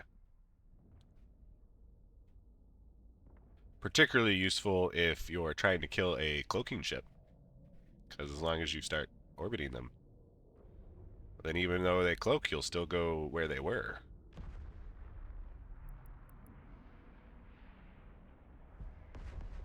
Also, if you hold down the enter key, you will automatically loot whatever you pick up. Just kidding. You have to spam it, not hold it down. Alright, let's dock. Warp But drive you active. can just spam it.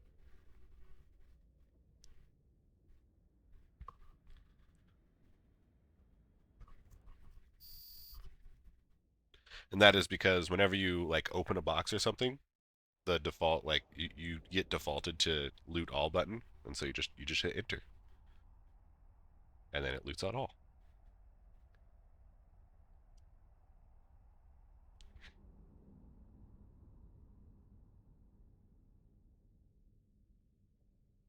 Docking permission requested. Docking request accepted.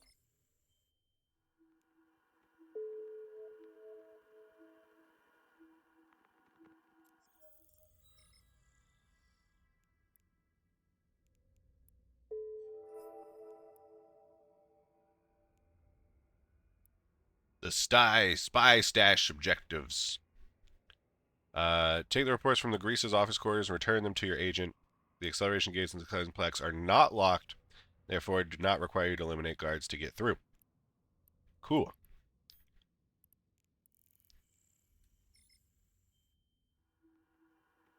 So go to the end, kill the Grease's office quarters.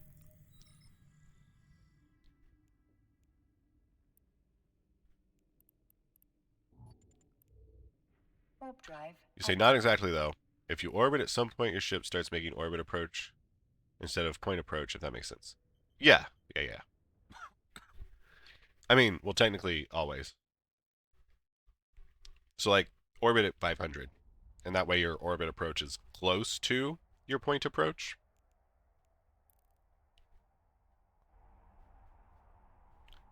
If you want to do it slightly better, but in more clicks, you can also approach a target and then spam the accelerate button. So like this plus button, or if you have it keybound to something else.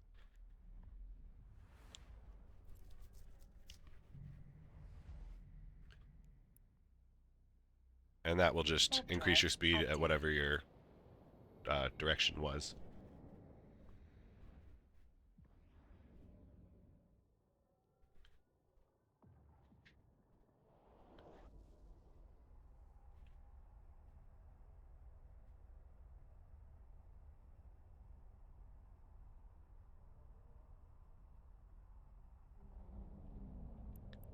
Gate to abandoned Stargate. Yeah, that tracks.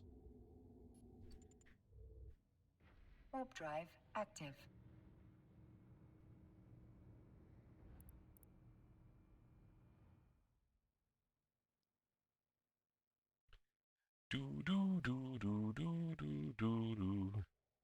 We're gonna go ahead and heat our afterburner. That way we just can do this quicker. Getting used to heating your modules and using them is an important skill set to learn. If you are not fully utilizing your ship, then you're not fully utilizing your ship. And to be fair, most of the time that's pretty fine. But if you wanna eke out the efficiencies, then you gotta. And I'm here to eke efficiencies.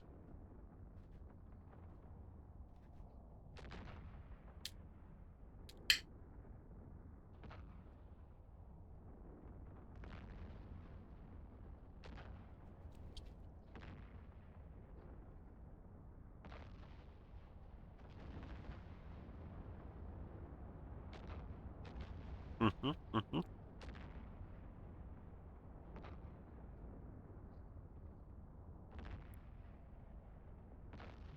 Warp drive active.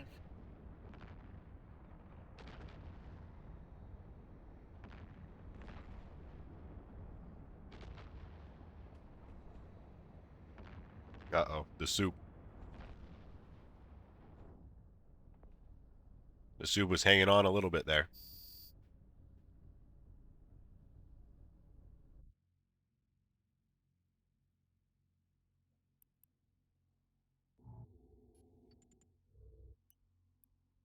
All right. Same thing.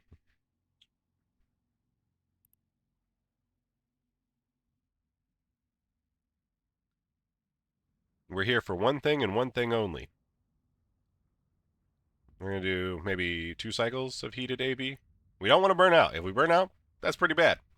So we're going to keep it at 69% damage. Nice. You'll love to see it. And then here, we're going to utilize the spamming enter technique. Ready? Just, you hear that? I don't know if you can actually hear that because my fucking noise gating's too good.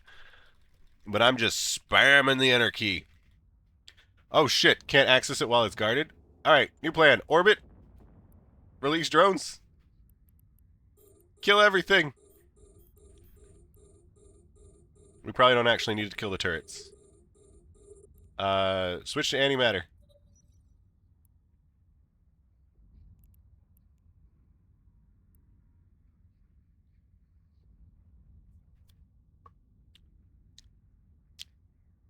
Whoops. Whoops. Whatever.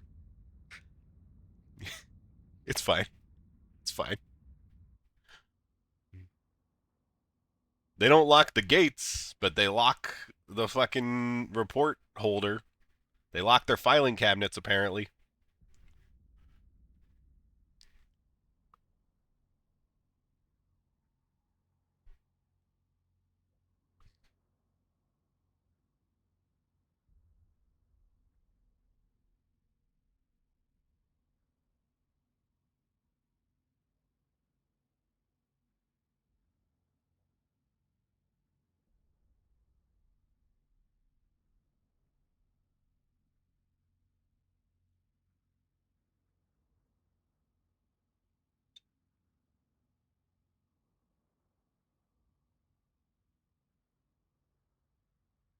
I don't think I've really gone over this fit yet today.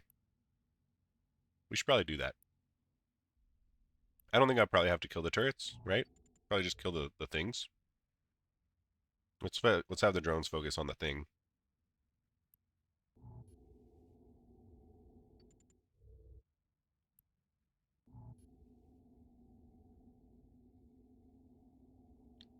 Open cargo? We got it. We got it.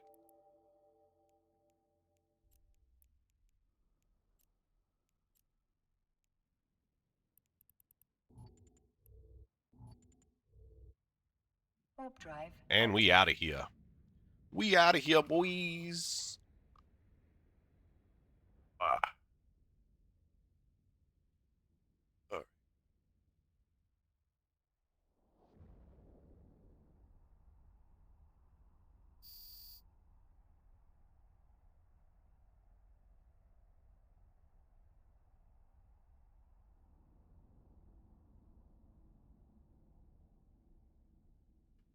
Wah.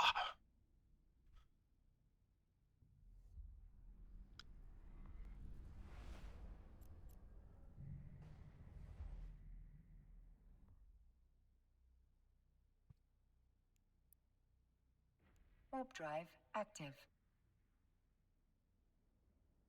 Running missions? Yep, sure are. That's a lot of heat damage? Are you admiring or? Oh, wait, what happened? It was supposed to be 69. Did we do like one more cycle of heat or something? It's fine. It's an appropriate amount of heat. We were just talking about how you should utilize your Information tools. requested. Docking request accepted. We needed to go fast, so we went fast.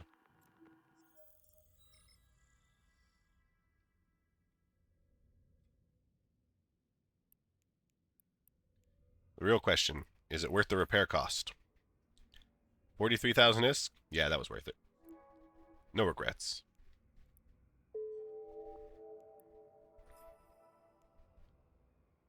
All right. Raw materials 1 of 7?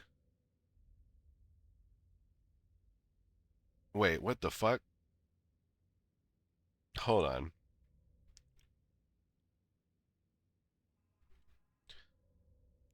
To the internet. There's a lot of rewards for this. I'm not mining shit, though. Why did they give me a mining mission?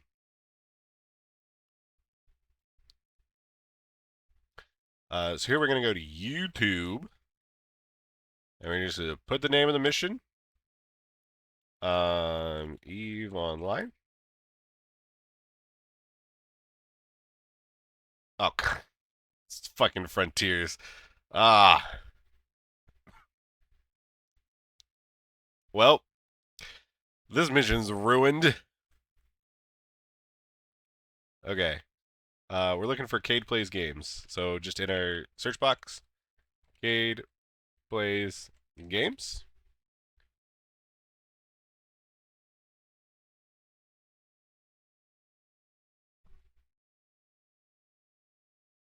Huh.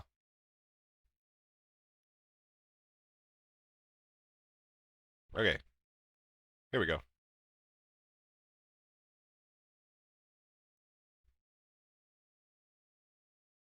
Wait, that's military career. Fuck.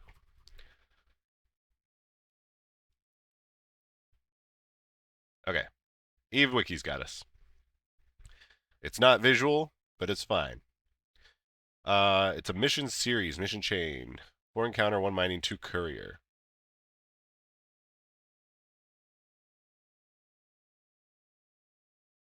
You must mine the green arsenite yourself. Mining will not complete the mission.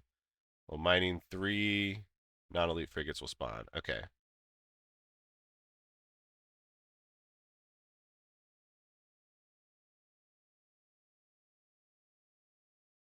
Do we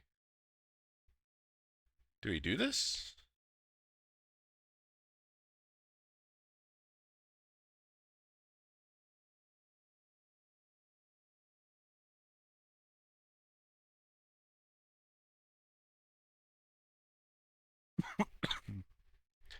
I'm not gonna do this. I'm gonna decline this. Unless there are mining lasers here.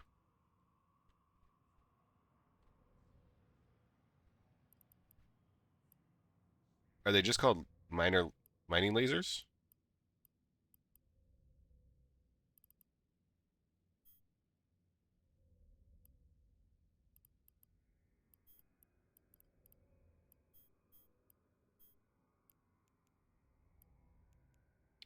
Oh, they're called miners.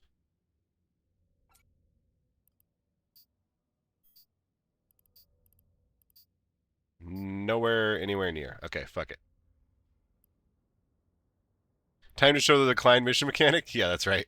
So, in the event that you need to decline a mission, well, before you accepted it, there was a decline option. Now there is a quit option.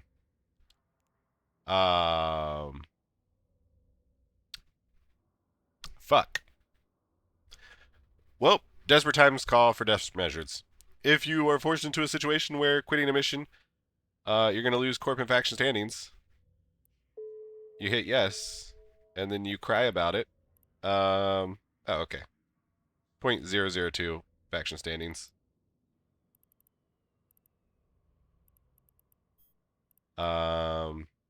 Ooh, big hit on the corp. 0.29. But whatever, it's not the end of the world.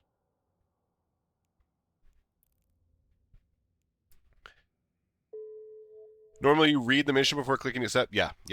So here's where I say reading is important. I know not all of us like to read, myself included, but reading good. For future reference, here's the decline button. Hit decline before you hit accept. Destroy Grease's outpost and report back to your agent. Yeah, easy. All right. Reading is cheating? That's the spirit. You got the right idea.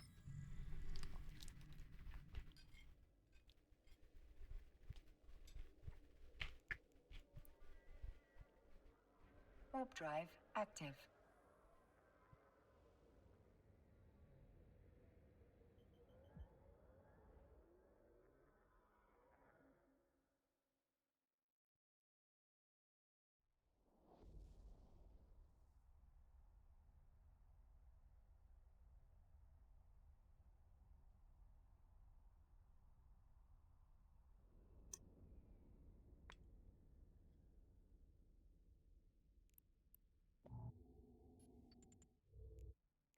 Warp drive active.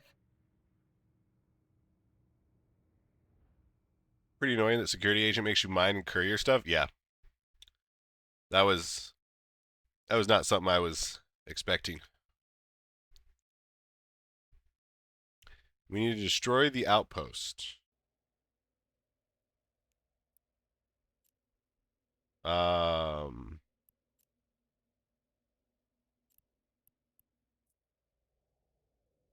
Okay.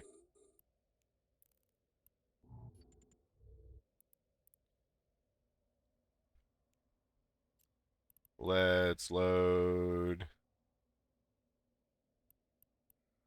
Iridium.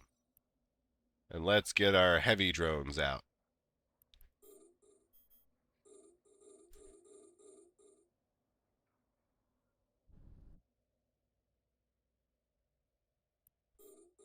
Alright. Let's also manually pilot down this way so we don't fucking hit shit. Iridium's not going to be super helpful right now. Fall off is 44. But pretty soon it'll start onlining. Was it a storyline mission, the Special 16? No, it was a regular like mission. And I guess you have a chance to get that one. Alright, now we can approach.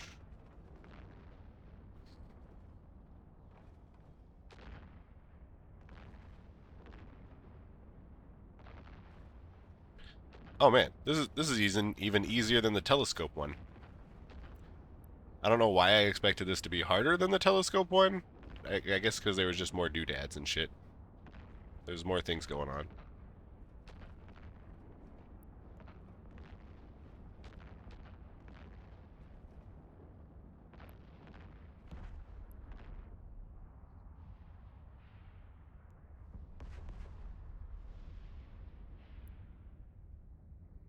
Warp drive active.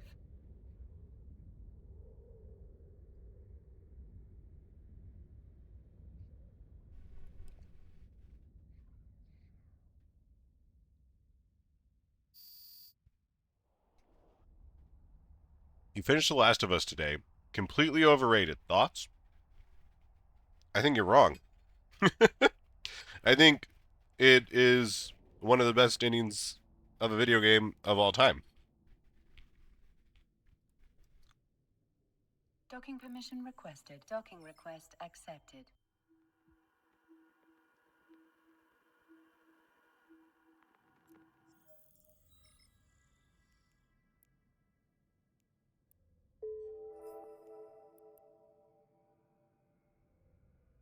All right. Pirate invasion. Neutralize the entire enemy force and halt their sneak attack.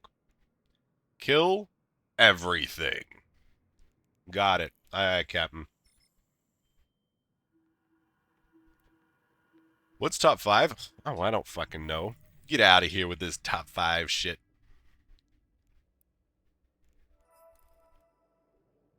Warp drive active. But I do know The Last of Us is on that list.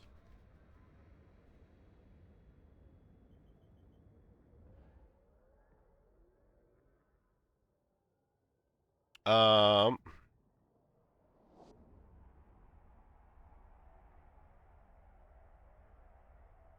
No.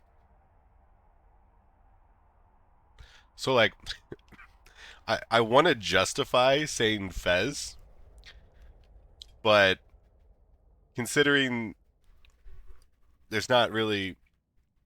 You'd have to debate what the ending is. Like, what level of ending. And I just think Fez is one of the best games out there. So I just want to justify and say it, even though, like, I can't really.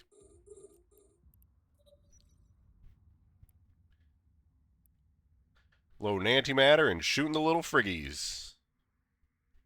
Or at least we're going to do our best trying to.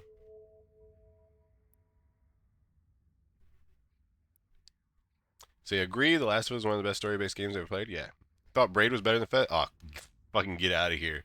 Get out of here with your shit opinion.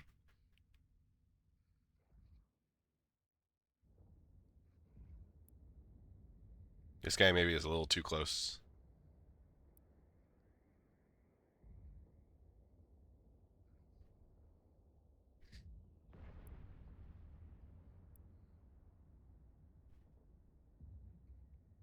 Hey bitch, you are forcing your Fez viewers like the to province watch an ad or right the hat? now. The hat. So pause your fucking game.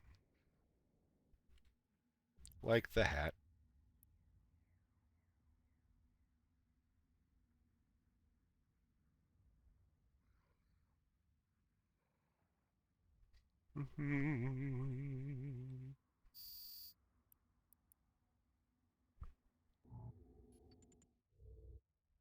Warp drive active. Hydrate.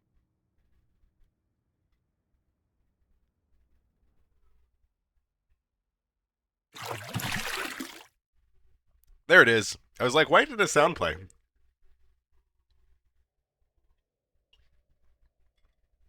Just took a little while.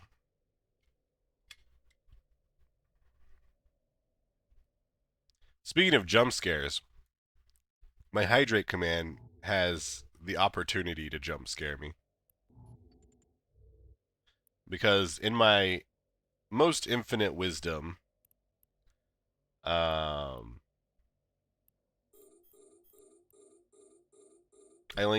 just linked it to my sound effects folder for like making videos. So like any and all like water sounds are in that folder. So sometimes it's like a waterfall, sometimes it's like a sploosh, sometimes it's a hose, a drip. It could be anything. It's a surprise. And some of them are loud. Some of them are long. Some of them are crazy. Admit you're easy to startle. I'm also easy to startle. I'm not denying that fact.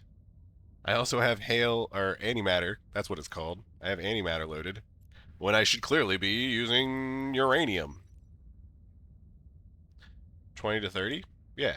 Yeah, these guys are like 20 to 30.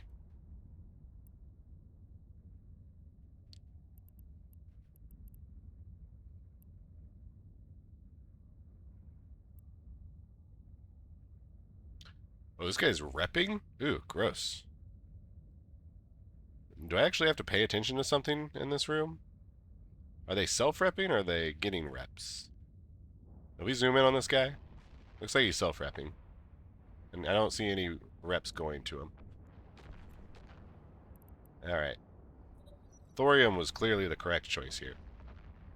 20 to 35? Yeah.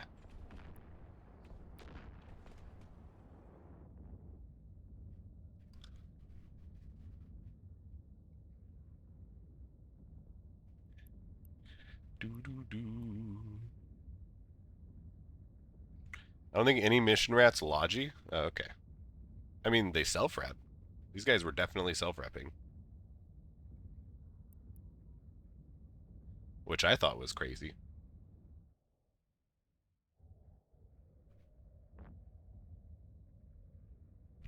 All rats have self-rep. Really? I just haven't noticed it.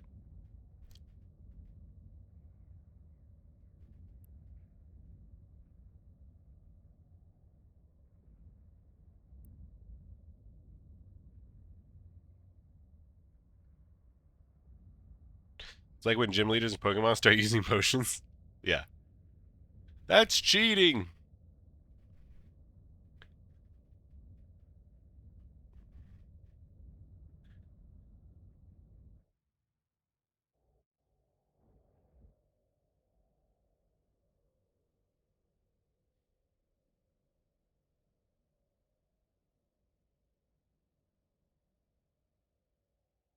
The secret word, which was blood, has been spoken by Duke_Shasta.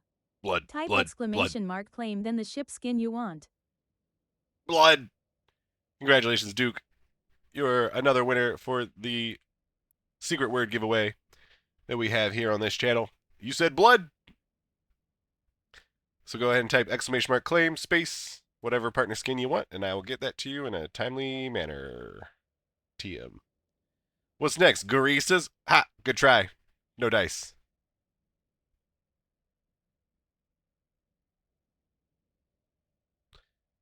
You say Sancha, Drone, Guri, Shield, Blood, Serpentis, Armor, not sure. Wait.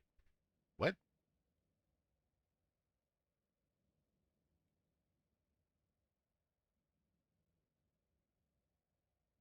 Oh, Sancha, Drones, and Guri are Shield. Blood, Serpentis are Armor. You're not sure about Angels. Okay.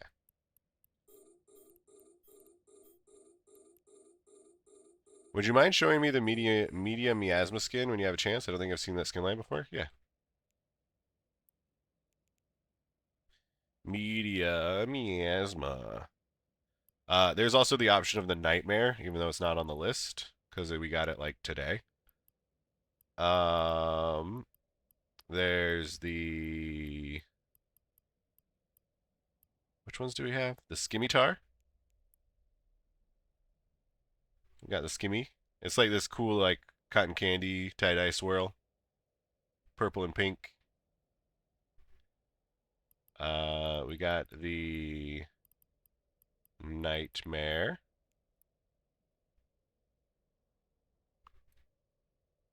Looking pretty cool, pretty cool. And then we got the Fed Navy.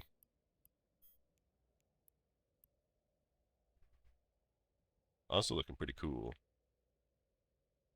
Those are the currently available media miasmas.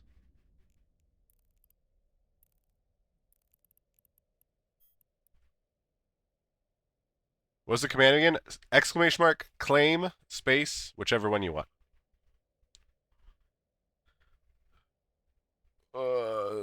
Someone said blood, only need to mention the order of the Teshmon. You got the Crimson Harvest mentioned? Yeah. Duke_Shasta has claimed the Fed Navy Comet skin. Perfect. Have I seen the Sanguinary Savant skins in Legion one is calling me? I don't think I have. Boss, do you have any advice for which space is best for relic scanning? Garistas and Sancha. You're looking for intact armor plates and I-beams, I think? Warp drive active. Yeah, but Garistas and Sanchas are by far the best.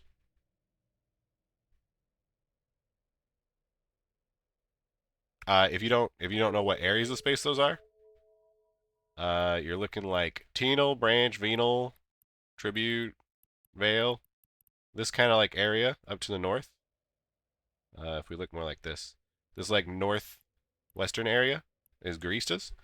And then this south, Pravi, Ketch, Stain, Esteria, Paragon, Sol. This south little chunk is Sancha.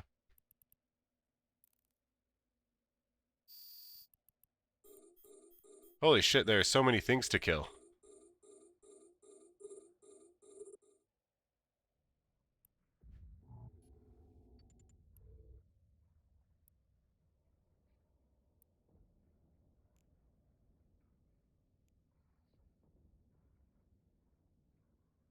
There is tomorrow. Don't you fucking dare. I will ban you. Please not again. Anyone who misuses it will face immediate timeout and banning on second offense.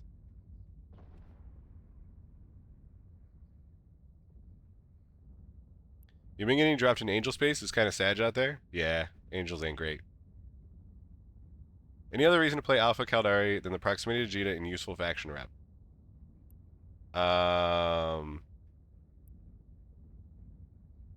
Jita? Like, I don't know. What do you mean? No? You can immediately train into whatever ships you want, which I do recommend Caldari and Grease to ship, or Galente.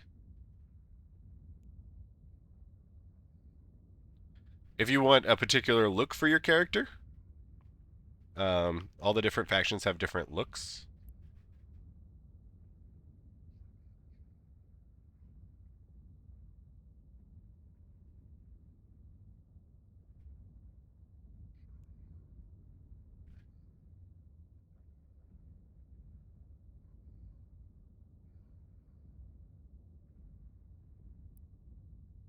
Okay. I'm gonna do something. Don't do this at home, kids. I need to be right back, like 5-10 minutes. I'm going to just let my drones handle this site.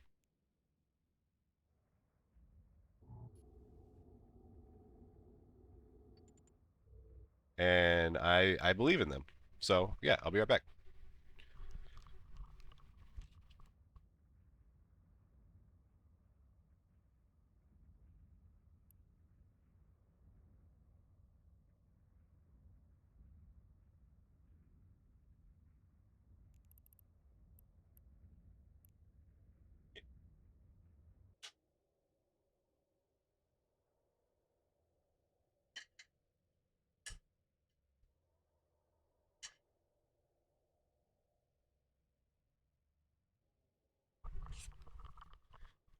All right.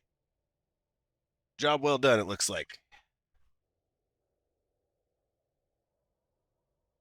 That's what you call being bot aspirant. The perks of high-sec gameplay. So we call our drones. Let's go complete the mission. Warp drive active.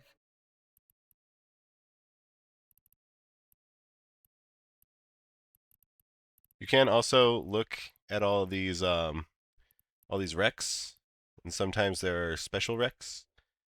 They be called dread greastas, right? I think they can spawn in missions. Can good rats spawn in missions? Does anyone know? Or is that just anoms?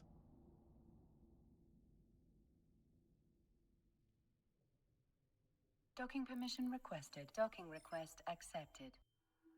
Ball, yeah. This is done by a professional, yep.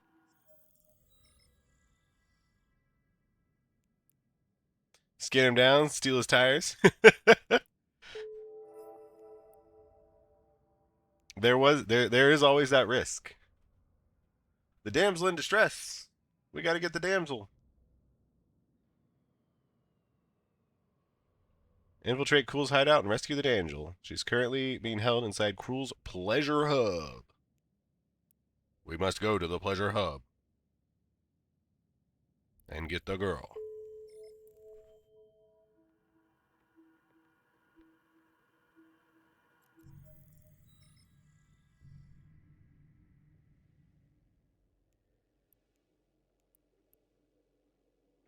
Warp drive active. Yeah, it didn't look like it didn't look like my drones were taking aggro, and it didn't look like I was getting a lot of damage, so I made the executive decision to believe in my fit. Oh, we still need to talk about my fit. We'll do that shortly. Promise.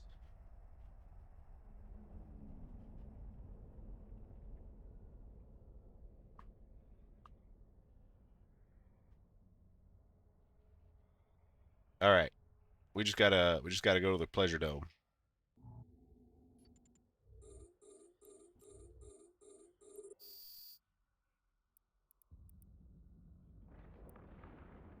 Oh, holy shit. That explodes very easily. Is this gonna be that easy of a mission? It sure is. Warp drive Good job, active. team. We saved the damsel.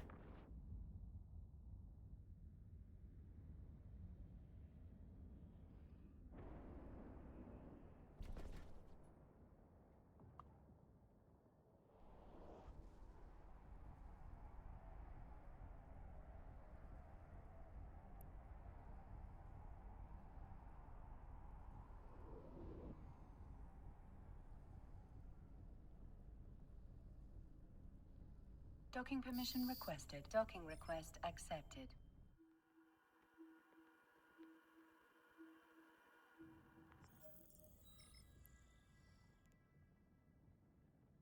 Oh, we got a security mission. Or a storyline mission. So every 16 missions that you do, you get one of these special storyline missions. So it's one jump away. Let's go ahead and request this mission. Then we'll do like both of them. Oh shit. Okay. New Frontiers. They're trying to get me to do New Frontiers again. So now, before we accept, we hit decline. But now that we have declined, we get this fun little statement down here at the bottom. It says decline admission again with this agent within 4 hours. God damn. Will result in the loss of standings with his agent. So basically what we did before. In the event that there is something that we don't want to do, don't hit decline. Don't hit accept. You could hit delay, or you could just X out. X out or delay. Both work. But this is retribution, and we totally want to do retribution, so we accept. But before we do retribution, we're going to go ahead and go do this storyline.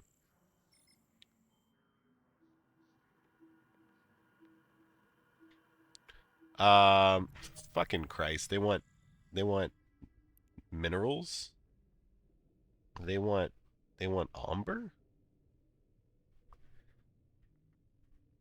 So let's buy some amber.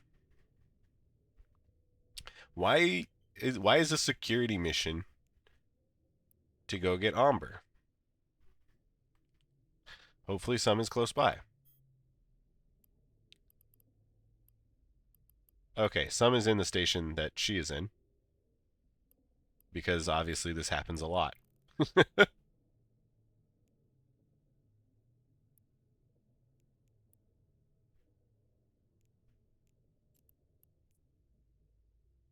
Warp drive active.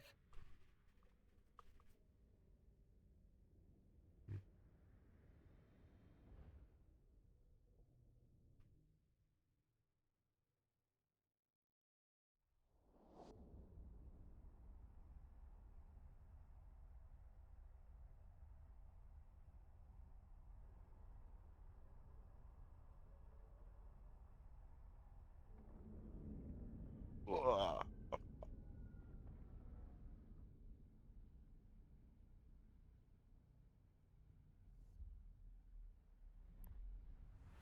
Boo boo boo doo doo.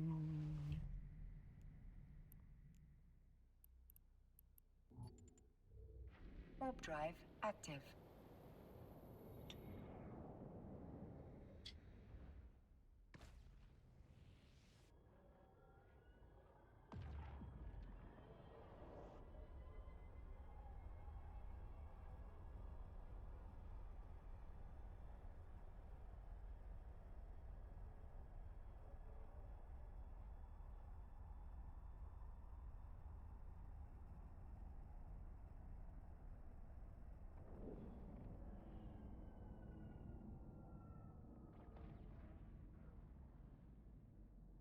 Docking permission requested. Docking request accepted.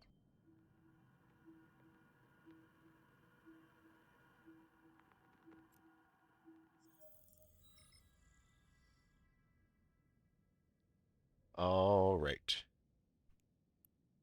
Now we can accept that we're here. And we can buy the Amber.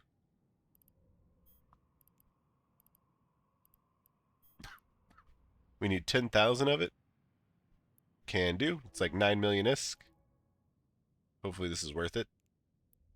We get this memory augmentation.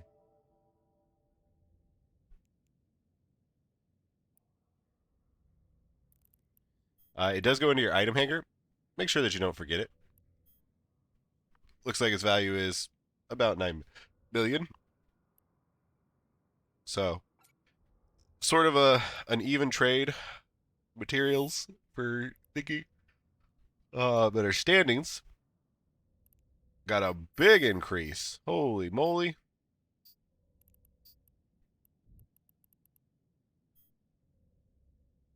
Big increase.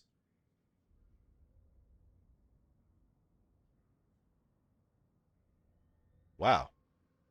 Jesus Christ. Yeah, storyline missions are really good for standings. Yeah. So I guess if you're trying to get up to like level 4, it's more important. I don't know if it's actually important for us because we didn't really make any money on it. I guess did anyone see if we got like LP or anything? Actually they're probably not. They are for Cal Navy. Okay. Oh wait. Is this lady for Cal Navy? Yes, she is. Okay. Yeah. Eh. It was probably worth doing because it was one jump away, and the standings were pretty nice. Think of the taxes. Think of the taxes. Warp drive active.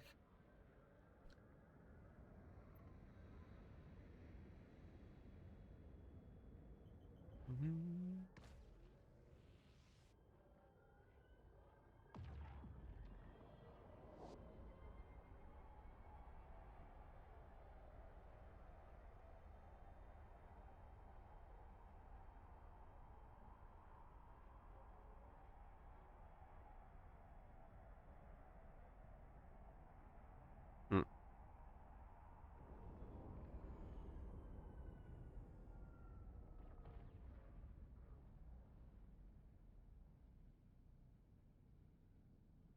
The answer is no, right?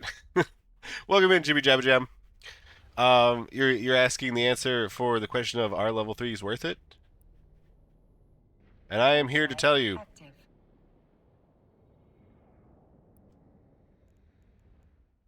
that we're midway through figuring it out. But I don't think there's gonna be really any surprises at this point. We could probably tally things up. We've been going for about an hour and a half of actually doing the missions.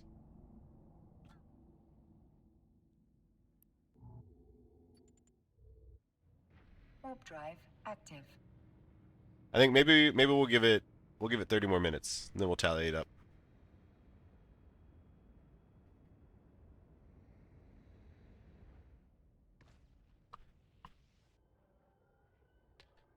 Drones OP let you do AFK missions? Yeah. Okay, this one's pretty easy. Hey bitch, you are forcing your viewers to watch an ad right now, so pause your fucking game. We get the heavy stuff.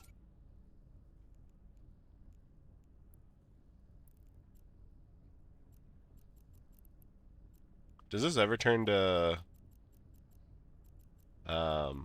lock? 58? It does. Perfect.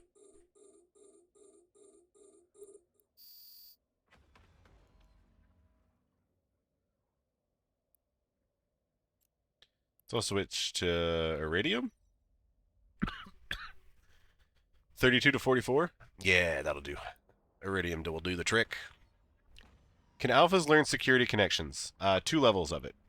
They can't learn a whole lot, but these are the social skills that you can learn. You learn 2 security connections.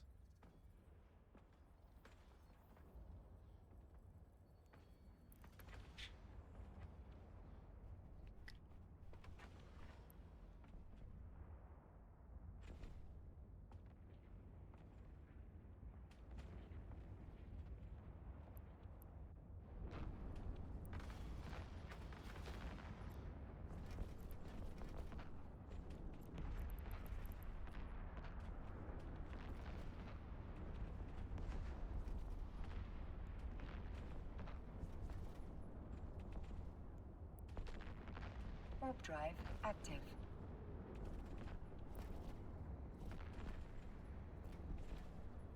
Go, go, gadget, now, now.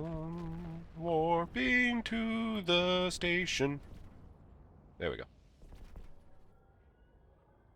I'm in a wormhole mining, watching stream. Nice. Are you actually mining, or gas huffing? And if you're mining, why? Unless it's one of them weird blue fields.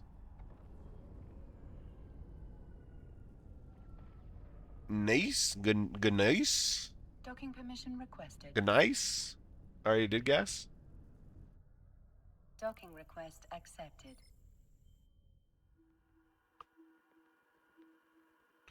But what about more gas? What about always gas?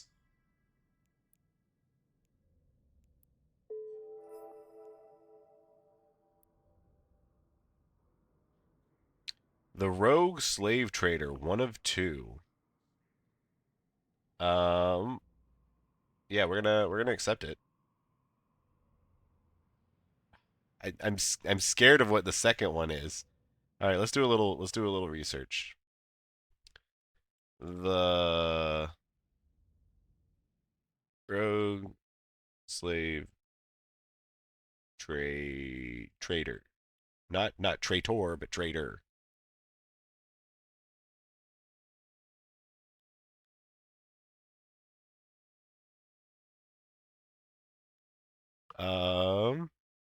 Cool. Clear the initial group and lock the acceleration. Kill the 2 Sancha slaver elite cruisers. Done. Easy.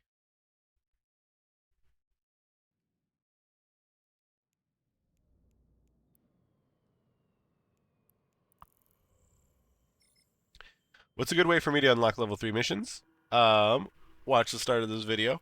But also, really, go to this page, Eve Uni. Just Google gaining faction standings, Eve Online. It'll link you to this page. Do the epic arc if you can do it again. Do all the career agent missions, like all 3 sets of them. So like you can do a full set, and there's actually 3 sets of them. You could sort of do data centers. Don't do Cosmos. You could do a few of the circle missions. You could do faction warfare. That'll be fun. And you could do like regular distribution missions until you get storyline missions.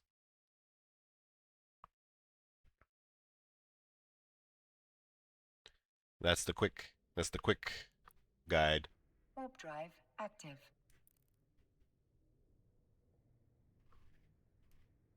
Oh no.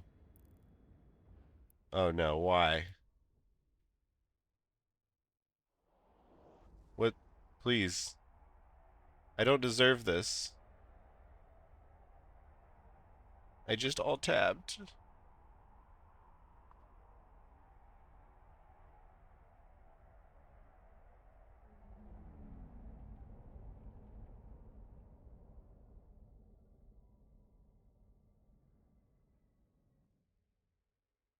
We're gonna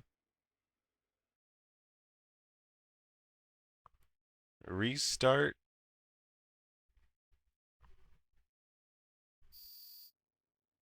the game. Am I fine?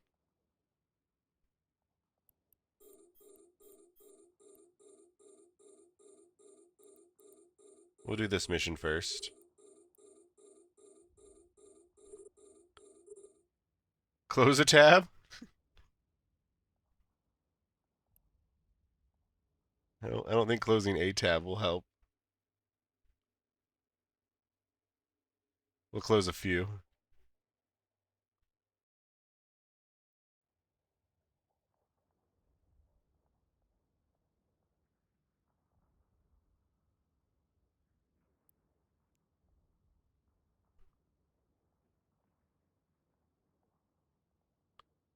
So I mean, it looks like OBS is.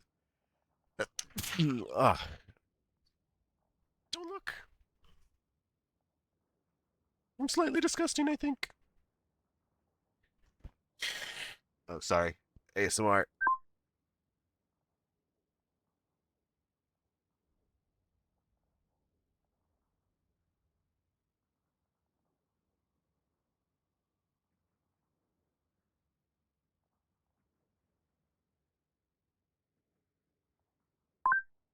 Alright. Feels like a good day to autopilot to Jita. The best day. The best day of the whole year. Nothing could go wrong. Nothing at all.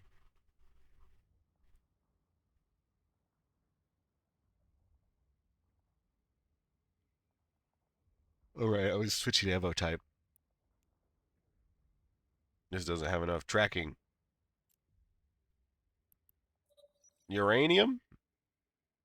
20 to 30? Oh, yeah, perfect. We chose correctly.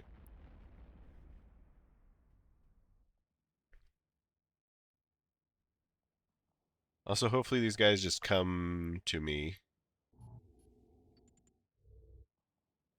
Hopefully they just immediately enter my inventory.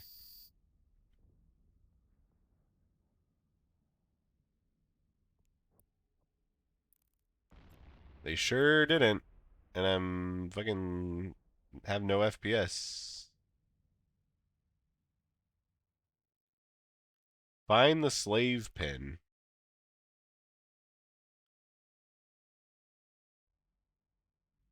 Any slave pins down here? Looking for some slave pins. That's Veldspar. That's like a slave pin. I'm gonna open this guy's cargo. Nope.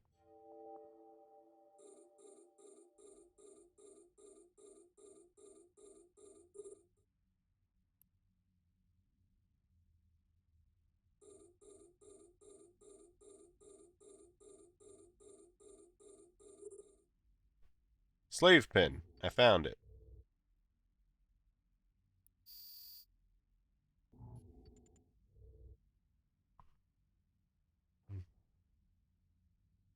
First piece of advice I give to mission runners is make a mission tab for LCS and LCO. Oh, that's actually probably a pretty good idea.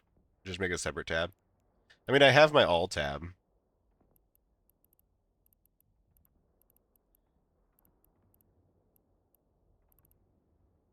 Which weirdly doesn't... Wait, does it? It's gotta be somewhere. It's everything. It's everything except for... Here, if we go... Overview...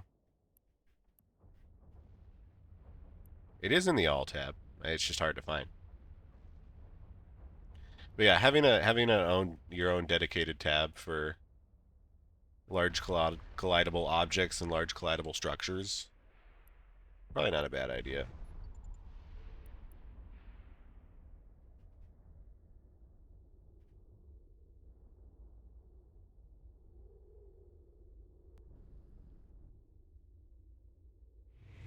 I feel like I'm in tie-dye. Hey, LB LeBlanc. Welcome in, welcome in. Thank you so much for that raid. How you guys doing? If you just joined us, we are doing level 3 missions as an alpha, seeing if it's worth our while. We got about like 25 more minutes until we've done it for 2 hours, and we'll take a tally after that, see how much money we've made, and give our final verdict. What'd you guys get up to? I am aware that the FPS is dog shit right now. So we're going to dock up and then we're going to try and reload the game. But we might have to reload OBS, which I really hope we don't have to. But yeah, I don't know. Why does shit fuck? Why does, why? Why is technology gotta hurt me so much? Say second piece of advice is go to exploration instead. Wonderful, wonderful. Very good advice.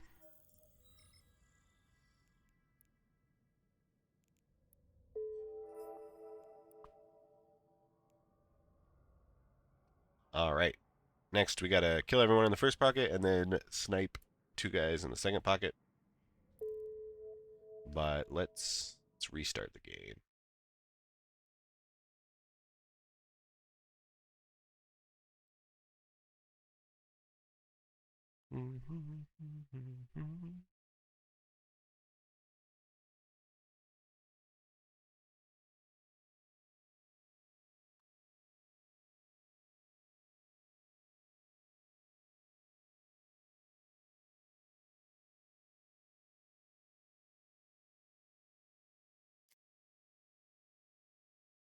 Connecting.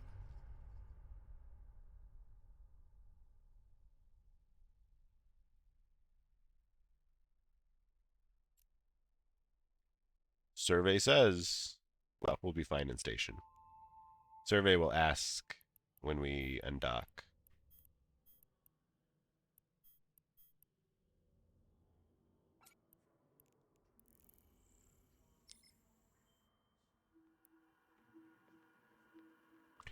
Please, please, please, please, please. Please, please, please, please, please. Be good to me. Nope. Everything's bad. Alright, cool. We're gonna have to fucking let's do a little troubleshooting. Docking request accepted. Everyone loves a little bit of troubleshooting, right?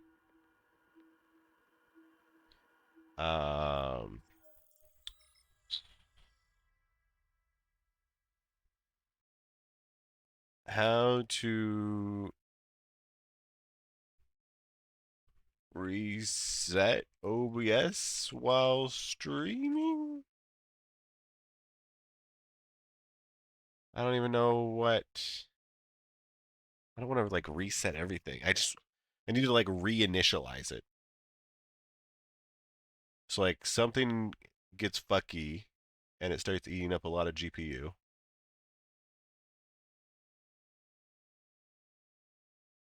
And then it won't unfuck itself.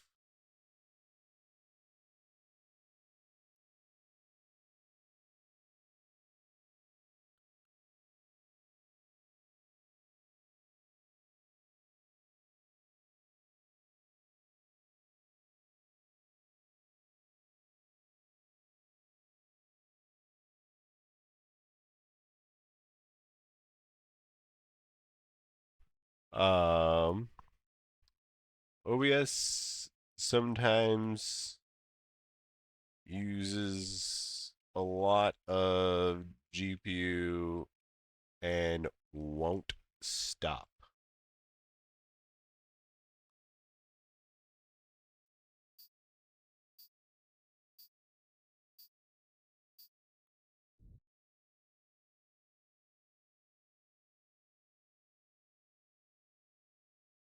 OBS encoder overload fixes. Okay. We were having a little bit of encoder overload. It doesn't say encoder overload now, but that is maybe part of our problem. High CPU with streaming causes crashes.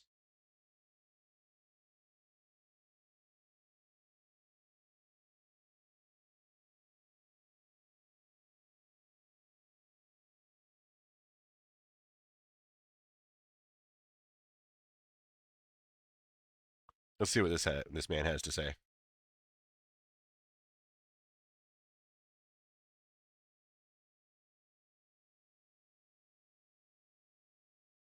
Yes.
I know you guys really love this content. I'm just gonna, yeah, fuck it. I'm not gonna deal with this right now. I'm going to just hope that the way we didn't get stream to fuck up works again, because I would like to have this all in one video. So stream will explode temporarily. I will be right back, and then problem will be temporarily soft.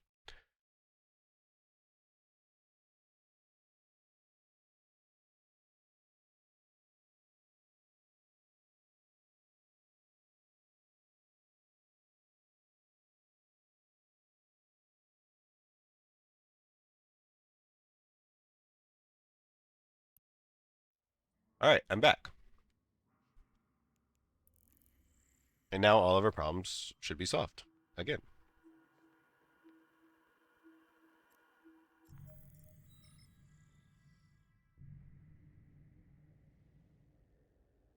Cool. Problem solved. Warp drive active.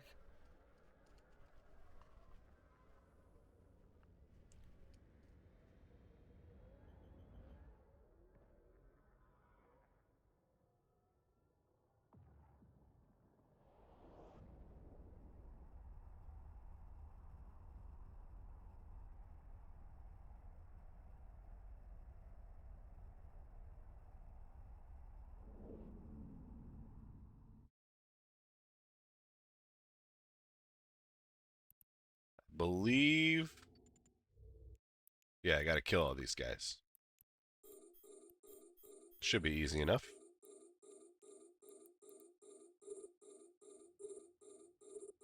I'm not even gonna move. Hey, Millet. Welcome in. How you doing?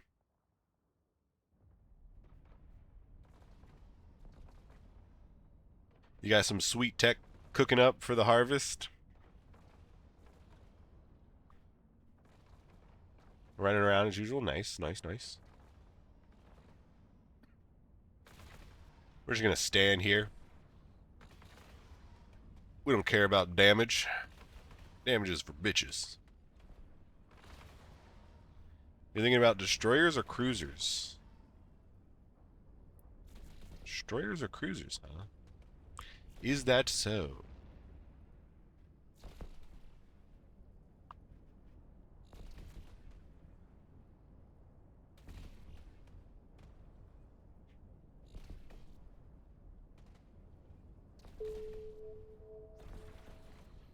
Oh, I guess we could talk about our fit real quick. So fit's pretty simple. We got three rail guns because they give better range. We have a drone link augmenter because it's important. Like our targeting range is 57 kilometers, and our drone targeting range is 55 kilometers. So basically, as far as we can target out, we can send our drones. If we don't have that, it's like 30 kilometers, and that means we have to move around a lot. So that ain't good. In our mids, we have a tracking computer because we have medium guns, but we're shooting a lot of like smaller stuff, and we're doing our best to track. So we'd have a little tracking computer there. A large cap battery in order to power our repper. We have a drone navigation computer because drones are our most important feature, and so letting them get around the battlefield easier is great. We have an afterburner because it gives us a little bit of mitigation as well as it lets us move around the field. A little bit of speed tanking, sig tanking, good stuff there, good stuff there. Damage control, because damage controls are really good resistance modules. You should pretty much always have a damage control if you can manage it. A reactive armor, also incredibly good resistance module, like the best. So definitely just choosing that for sure, for sure. We got the fitting space for it, so why not? We have a Shadow Serpentis medium armor repair, a little piece of bling, a little faction thing there. Also, let me pay attention now because we got to snipe these guys.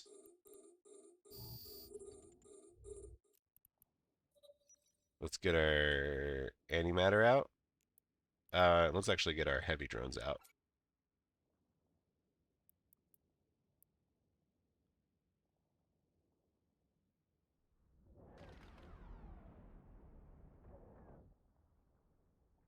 Oh, weird. It says we need to destroy all enemies in the vicinity. We're going to see how factual that is.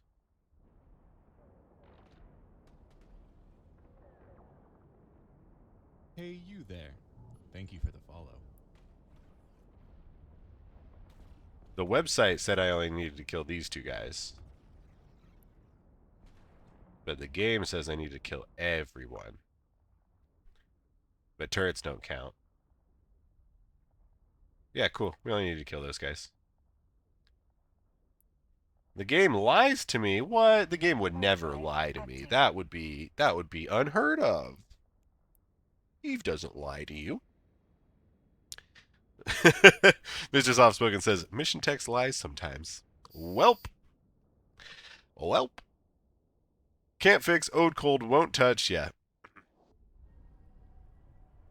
You gotta love it. Thanks for the follows. Zargengrim and Psychomantis. Oh shit, Psychomantis. You like to play Castlevania. Docking permission requested.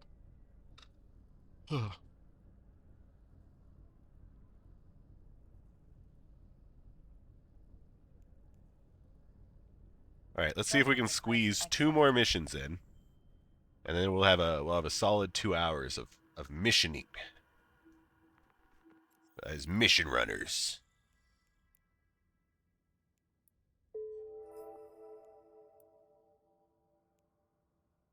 Okay, so this is telling us to go to low sec. And this, we will get a standings loss if we decline again with this person. So we're just gonna exit out. We're gonna not talk to her for another 3 hours. We're gonna go talk to Wee. And he wants the wine. Ooh, this is an easy mission. This one we just go steal the wine and come back.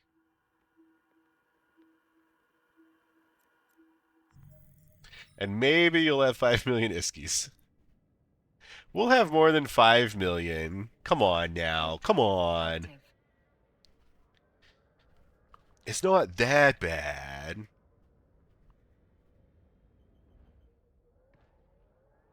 What turrets am I using? I am using the 200 mm prototype gauze guns. So these are the rails, medium rails, of the 200 mm variety.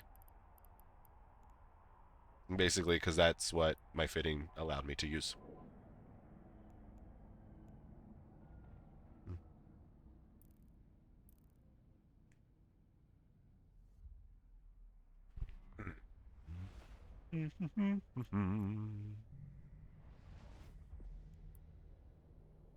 Warp drive active.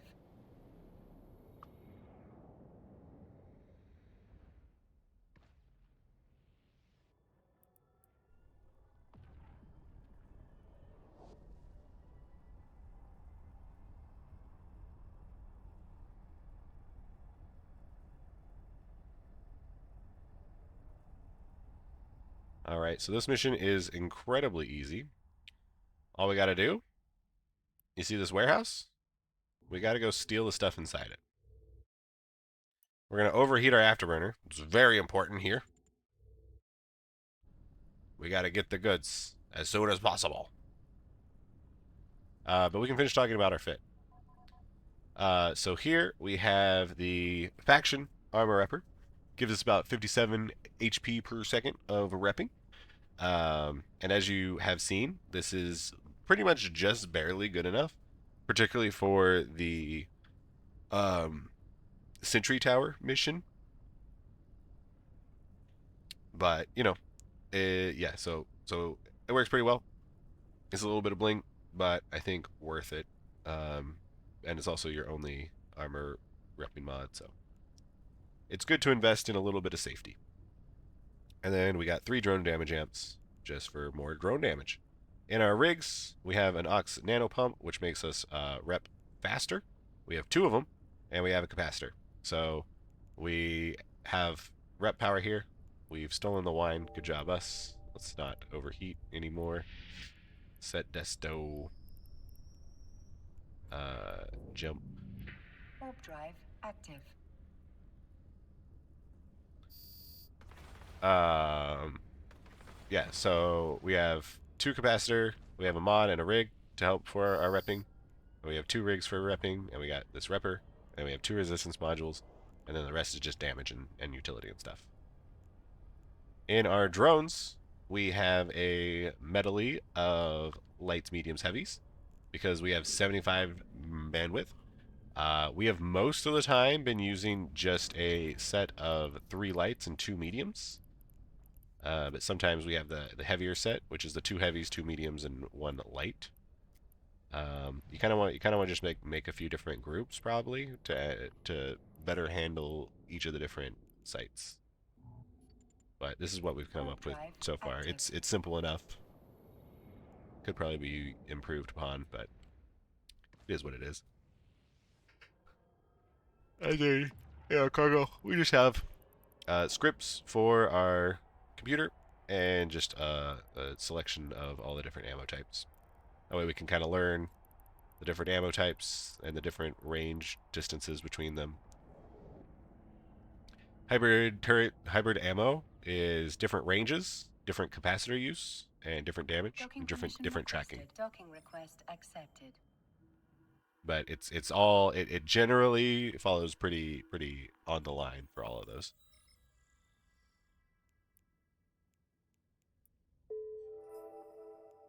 All right. Driving a wedge. Get the Galente 1 of 2. Let's see what we have to do for this. Driving a wedge. Get the. Oh wait. This is probably. We probably don't want to kill Galente.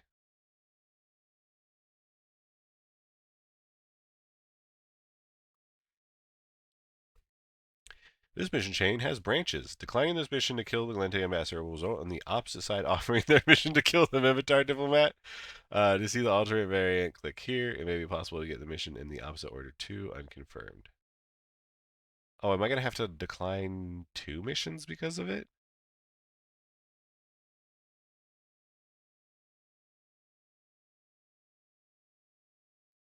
Yeah, so we're declining this.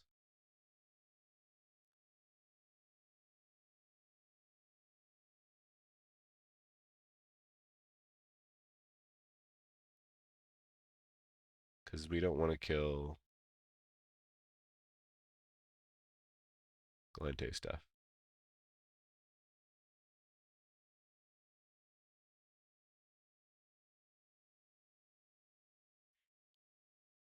Um, Decline. And then he gives us the other fucking one. Cool. Also, this is fucking far away, isn't it? Oh, wait, no, it's here. Why is it saying... I'm so confused. Hey bitch, you are forcing your viewers to watch an ad right now, so pause your fucking game.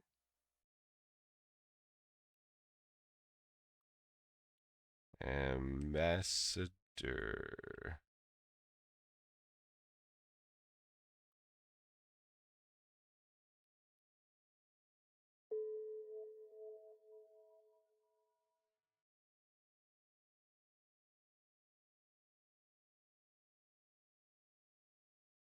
Yeah, we're not going to do that. Okay, so, cool. In this case, we would probably do this one. Damsel in Distress is really easy. It's go there and come back. Okay. What could go wrong? What could go wrong?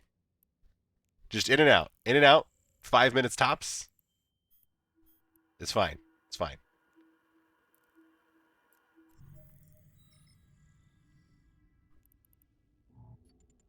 We don't have to be that afraid.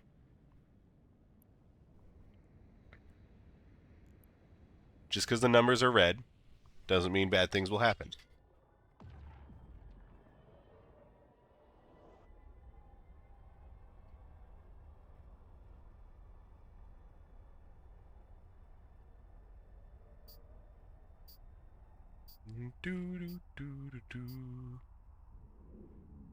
Oh, looks like the Ligristas are reffing this Astrahoos just for the fun of it.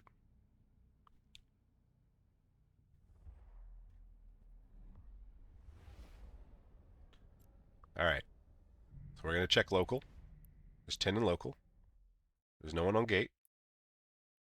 We can warp to location. Warp drive. We want to maybe keep our D-scan up. We want to look for combat probes. Let's filter this just for D-scan basic.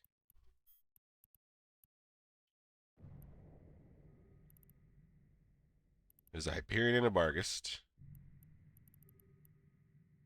Mastodon. But no probes. No probes. So someone has to combat probe us down if they want to get us. And all we have to do is go get this shit.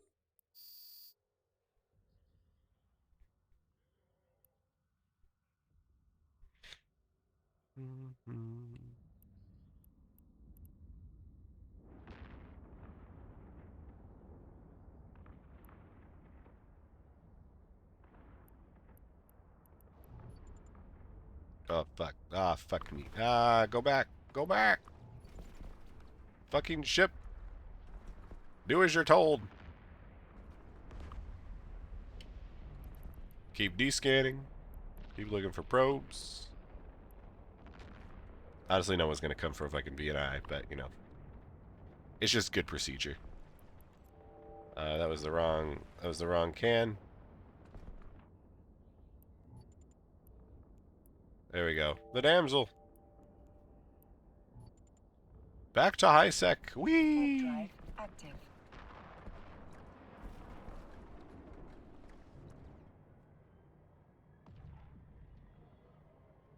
And we're safe again. Do do do.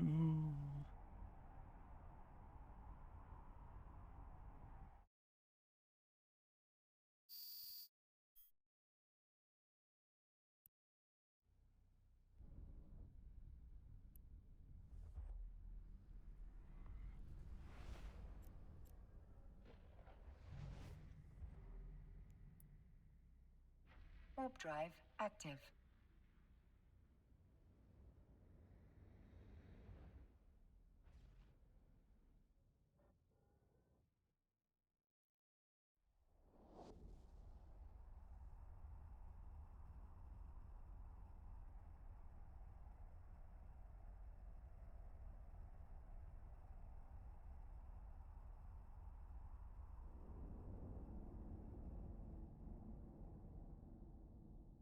All right. Docking permission requested. Docking request accepted.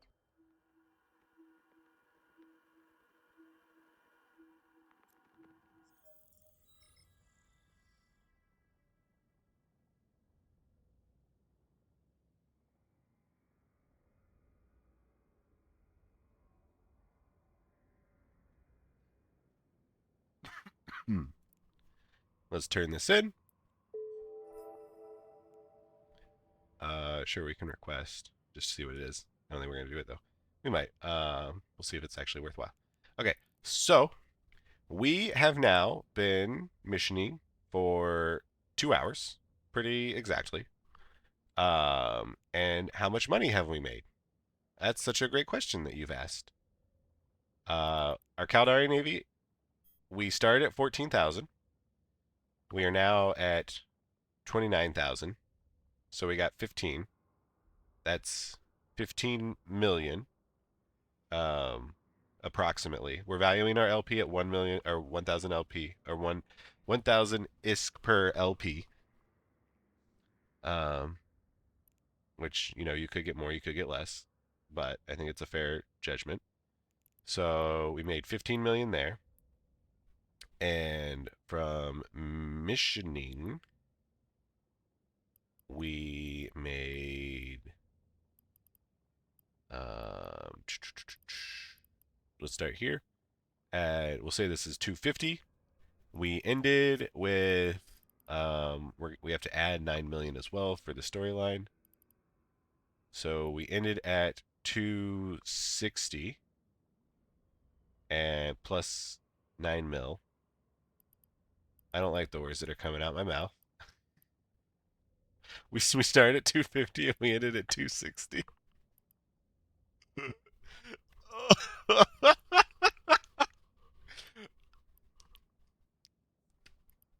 um plus 10. Okay. So plus 9, whatever. Plus 10. So over 2 hours, we added all up. We made approximately 30 35 million isk.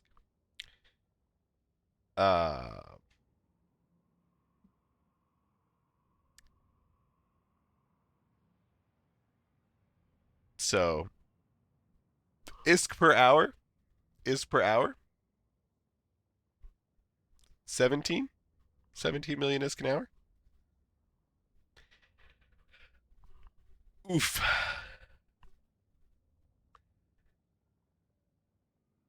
So it ain't great.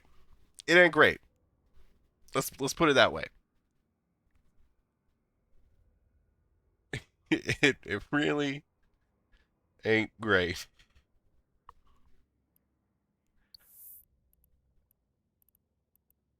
If you really like doing it, it can teach you some things about like your ammo. It's a very chill activity. As you saw, I went AFK during one of the missions. It increases your standings, which increases your tax rate. So if you're really going to go hard on the market, it could help that. If you're interested in going Omega and doing level 4 missions, you will probably have to do a number of level 3 missions. You should probably do distribution missions to get more quicker rep, though, if you're going for level 4 missions.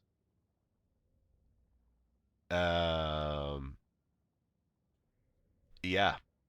Yeah. Missions are old content. They're repetitive. And I don't think you should do them. Say that's easy, save is making for an alpha. Sure. Sure. But compared to like high sec DED farming, which to me feels more like flow, cool, fun state, um, and get you like approximately like 50 million an hour, throughout time. There are lucky times, there are unlucky times, and is just as safe and can be done in a cheaper ship. I think, probably about the same cost of ship. Um, yeah, yeah.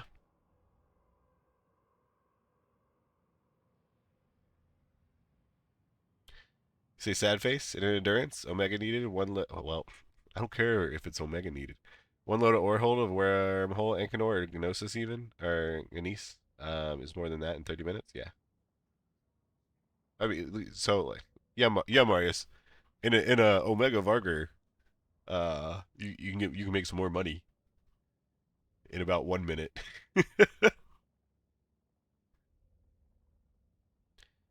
Something to do to chill. If you want more risk, you have to do riskier things. Yeah.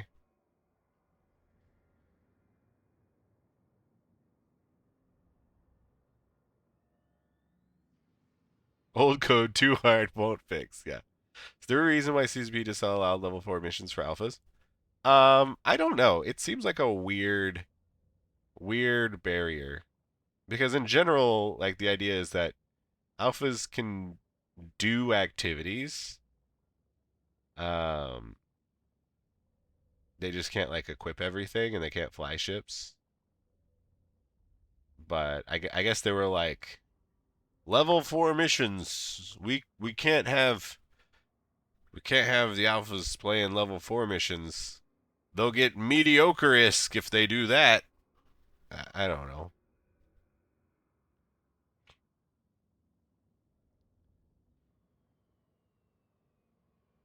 Say DDs are safe most of the time, but require more effort, and you have to compete against other players. Sure. Missions are a chill activity. Yeah, I guess if you want. Oh man. Oh, I'm about to say some words out of my mouth, and they're disgusting. If you want a chill activity, this safe, and can probably make more money than this, have you considered high sec mining? Have you have you considered going out and high sec mining? Have you considered not playing the game? That's pretty chill too.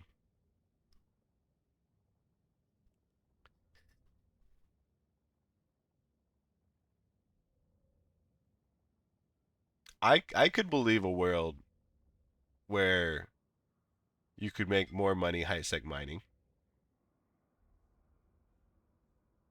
Or have you considered swiping your card for Plex? No, we will not consider that. That's in fact the opposite. We are trying to have a good fun game time without worrying or dealing about any of that shit. And yeah, so I guess if your idea of a good fun game time is doing missions, then have fun, enjoy. I personally think there are many other better, more fun things to do, both in and out of Eve.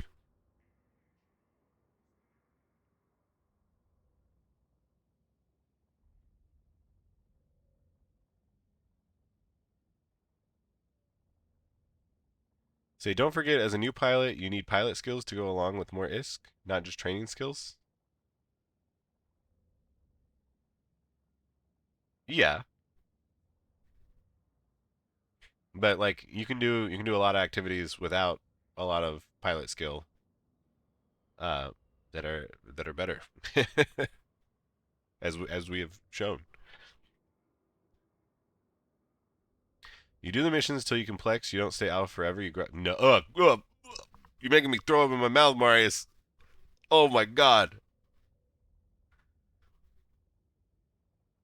Doing doing missions to get enough ISK for Omega? Are you out of your mind? Surely people don't do that. I know people do that, but surely people don't do that. That would be insane. Why would someone do that? Are they having fun? Probably not.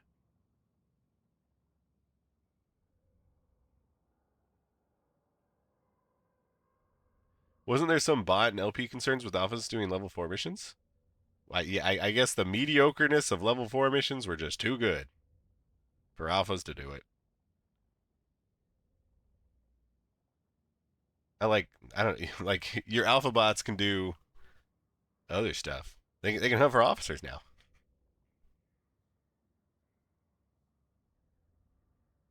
Say burners, that's the main reason why level 4s were put out of reach of alpha characters. But like so like realistic someone in the no um how much money are you making doing level 4 missions?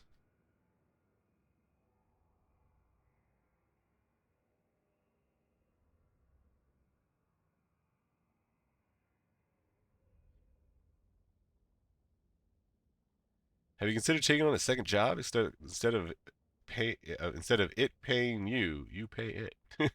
Yeah. You say thing is missions were designed like well over 15 years ago. Yeah, it's all kind of is no longer. Yeah, exactly.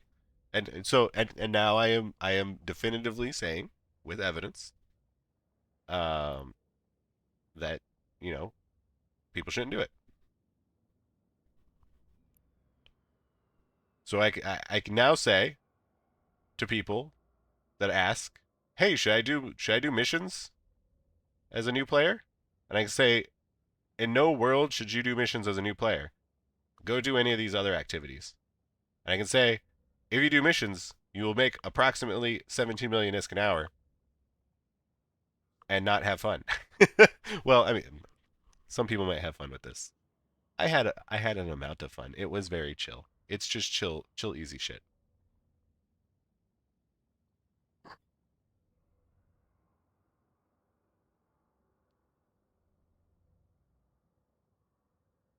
Like that's kind of the whole idea here is that we're doing all of the activities that are available for alphas.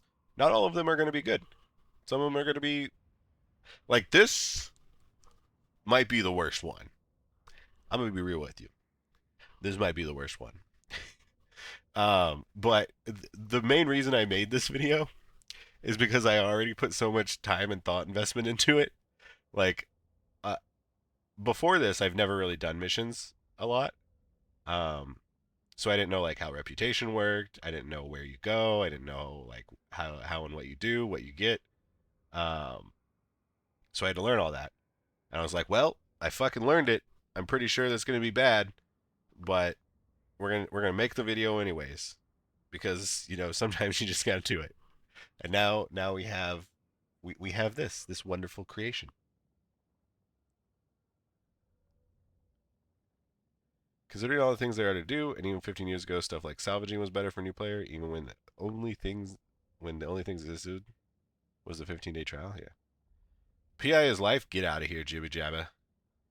Fuck you and your PI. Passive my ass. If you farm burners, it pays fast. Can a bot farm burners? Probably. But also like give me a number. I ran level 2s and 3s for a month of Plex over May.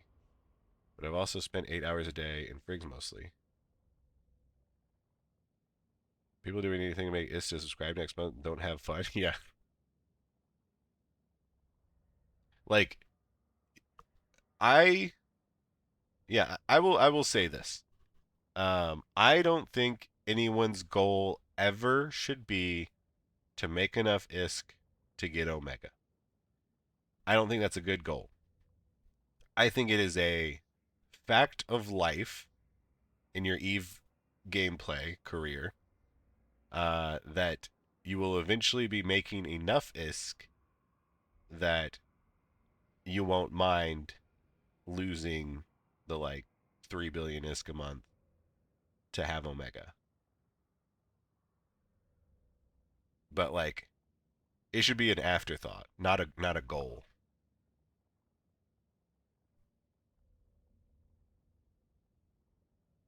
Because you don't want to be chasing ISK, you want to be chasing fun. You don't need Omega to have fun. You don't even need ISK to have fun. Um, and like I am harping on this because you don't get ISK. That is the main pain point. But I also don't think it's fun, right? Like as I said before, I'll say it again. Our benchmark is like a new player activity should make about 50 million ISK per hour. Anything less than that, you're doing it because it's fun, or hopefully. Um, anything above that, you are willing to do because it's less fun. And you want to particularly find what is most fun for you that is equal to or above the 50 million ISK mark.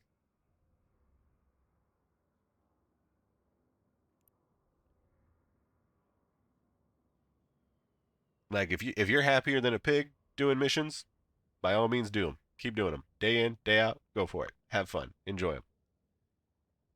But I don't think they're that fun. And maybe that's a personal thing. Did I already try parchment salvaging or actually mining with a venture? We did try parchment salvaging. Our like last two streams were sort of about that. And I'm not going to make a YouTube video about it because I don't think it is worth it. Basically, you're mainly there to try and loot filaments. And it's just, it ain't great. It doesn't make a whole lot. It makes like 20 million an hour. Or, oh wait. If you're incredibly lucky, it makes like 50 million an hour. But I think more realistically, it makes like 30 probably. And I also don't think it's like super fun.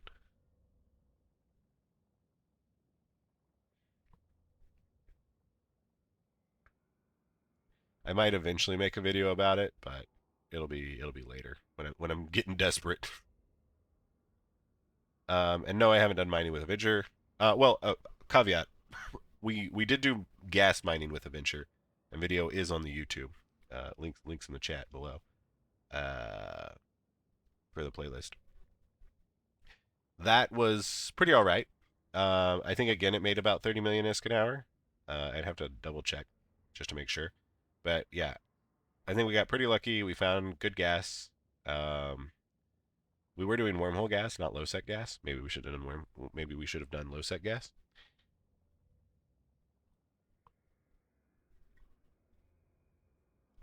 But I thought that was pretty good.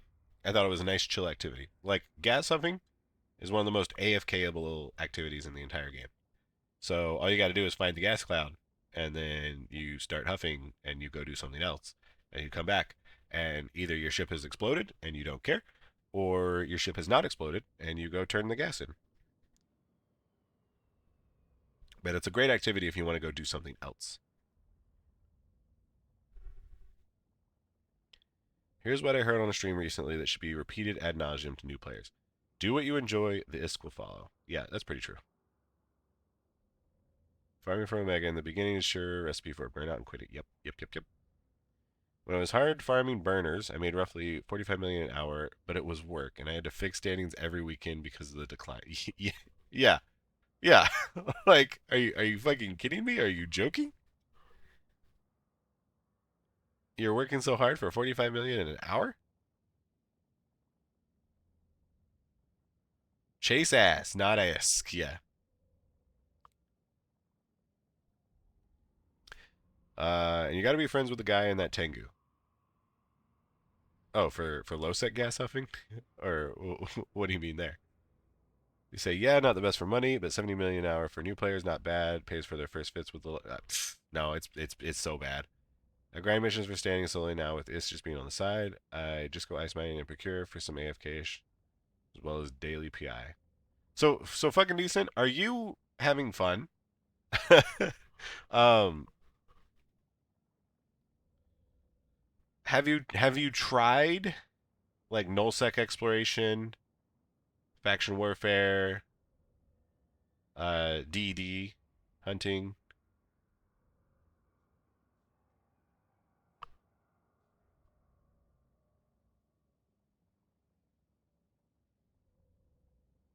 Um, nullsec moon mining.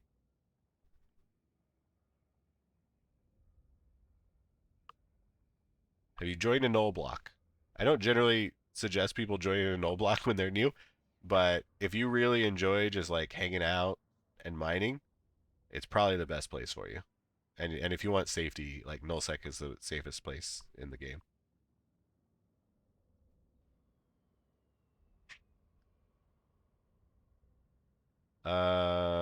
When you were gas mining, the Tengu kept warping in on you. Oh, oh, I forgot about that. I think honestly now the best activity for a new player that wants to play casually might be abyss running. I will let you play on a schedule and you can make dizziness with also just T1s. Abyss running is okay, but not really. Actually, yeah. So abyss running made about 20 million an hour, and that's in a worm doing T1 blitzing like T1s. And the only reason you would do that is if you were preparing to do T3s and T4s in a Gila. And then it's like semi-casual because you're in an expensive Gila, but you're also making a lot of money. And like that's pretty good activity. That's one that we're gonna do in the future. Is doing T3s and maybe T4s in a Gila. I don't think we can probably do T4s in Alpha, not without too much ISK investment.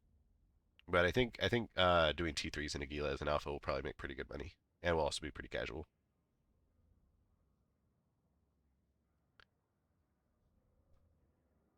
You say only low second wormhole explode, but it needs skills to train to fit my covops.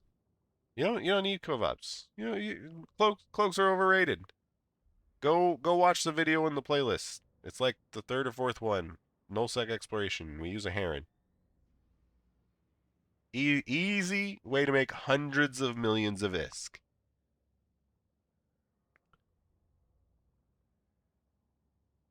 And abyssals require only to watch a bunch of YouTube videos. Decent one. I mean,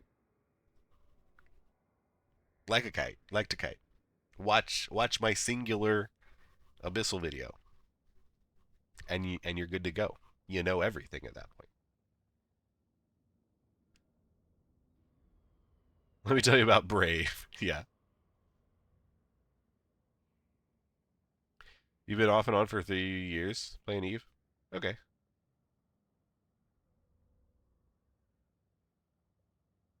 So yeah, that's the aim, collecting this to get a Gila? Yeah.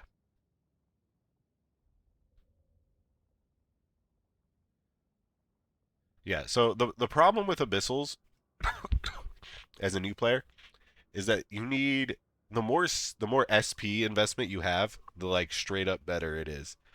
And you also, in my opinion, like need a worm. So you already need like an initial investment to like start doing the worm stuff. And then you're only making like 20 million an hour doing the worm stuff. But while you're doing the worm stuff, you're learning and getting ready for the Gila stuff, which is worthwhile. But I think your money needs to come from something else. I think your Gila fund, you need to be doing other activities for. That being nullsec exploration, faction warfare, or DD hunting. Those are kind of like the trifecta of like exploration, PvP, PvE right now. And I don't think they're going to be overtaken. What other activities do we have?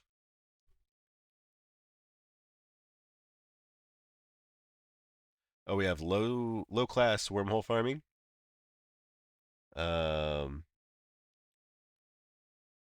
We did Potchman salvaging. I don't think it's great. C5 ninja hacking. We might try, but probably not. Oh, we still need to do faction warfare hacking because I've never done that yet. Oh, right, fucking incursions. How could I forget? How could I forget incursions? The holy grail. Oh my god, incursions are so good. Yeah. So, if you want PvE, do incursions. If you want PvP, do faction warfare. If you want to be a solo yoho, exploration, nullsec explo.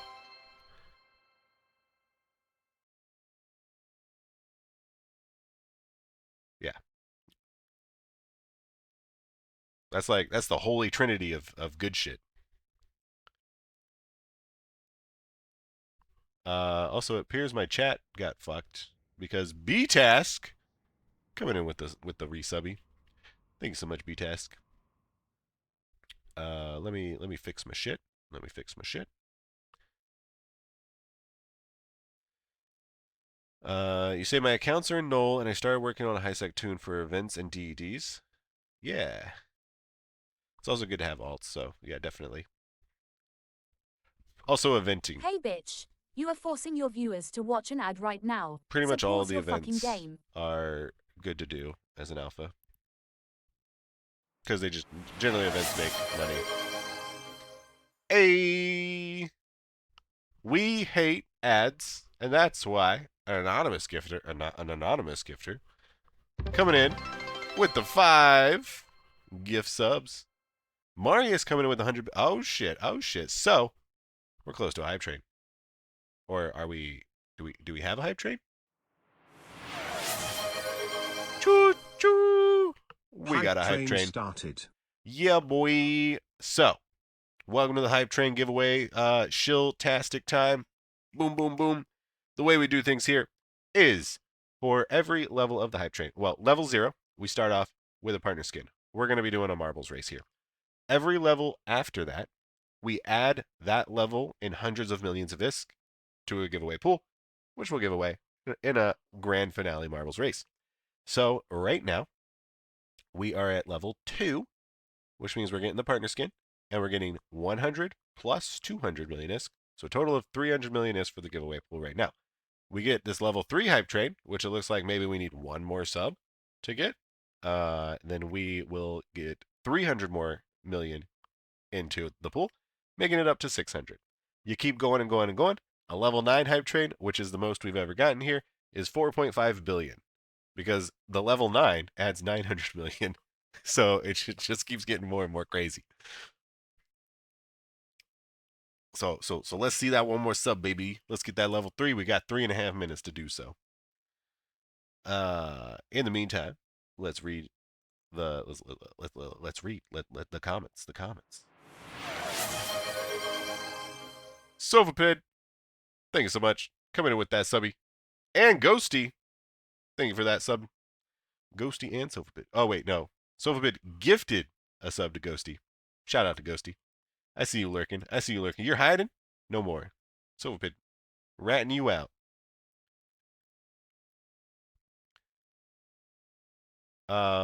Beat has just subscribed for 6 months in a row. Hell yeah. Thank you so much, B-Task.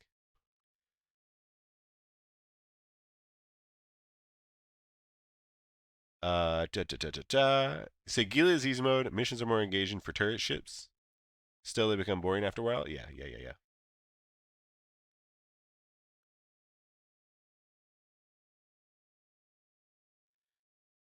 You say find the nearest incursion and get some combat going. What? You also have to remember that you're an experienced player. Your view of level 3 missions is completely different from someone brand new to the game who just started to fly a cruiser and can barely fit it, and often fits badly. Yeah, but that's why if you're watching the video or if you're talking to me, then I'm going to tell you more correct things to do.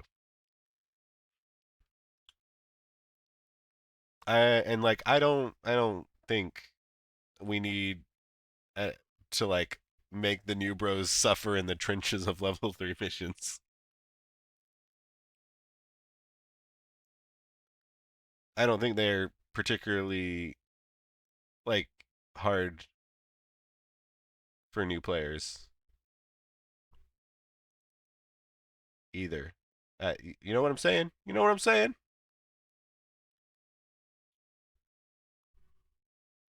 Like, yeah, there's a lot of learning, and you can learn through missions, but you can also learn through like I don't know D&D sites. You can learn a lot of different ways. You can watch videos, which is hopefully what you're doing right now. For all my video watchers out there.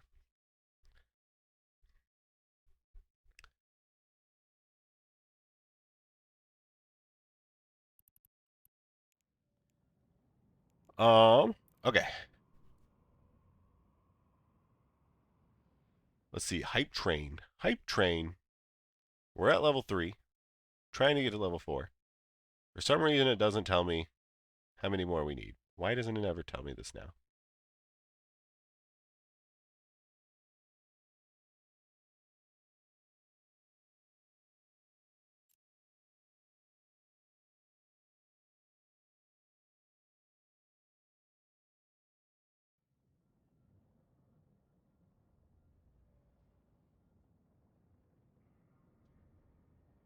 Oh, 07 to Hateless? Oh, for sure. Still reference his burner mission video with that Nurgle?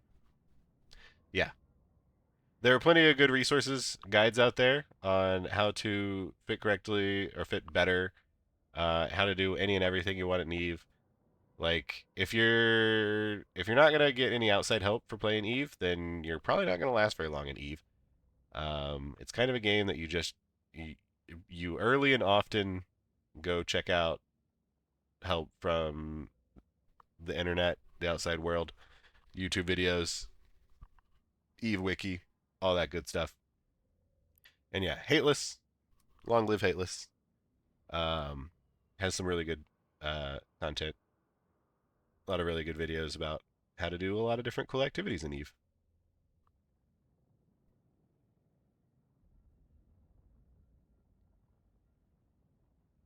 You say, or join a big block, nullsec corp, and then there's plenty of old vets that can teach you the ropes.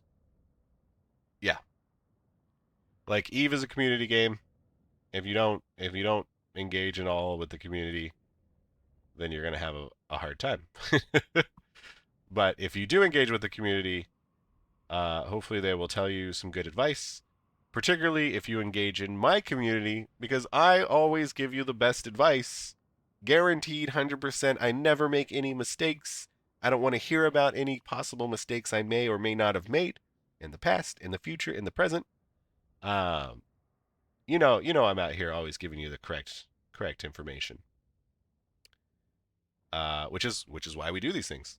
Now we have more information, we have more experiences about, I can say, level 3 missions suck. Previously, I was like, I don't know. I don't know how much they make. I don't know who to trust. I don't know if they're doing them well. I don't know if they're doing them shittily. Yeah. But now I know.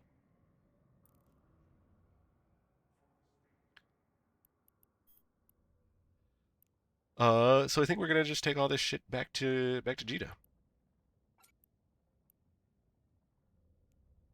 Looks like the hype train is finished. So actually, let's just go ahead and do our marbles. So it's going to be first place is going to walk away with the 600 million. Last place finisher is going to walk away with the skin.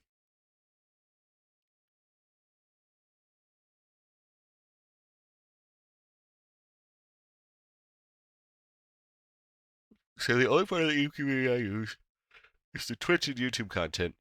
I don't talk outside of court. You don't use any Discord? You don't use any Zkill? Any Eve Uni? You don't use any blogs?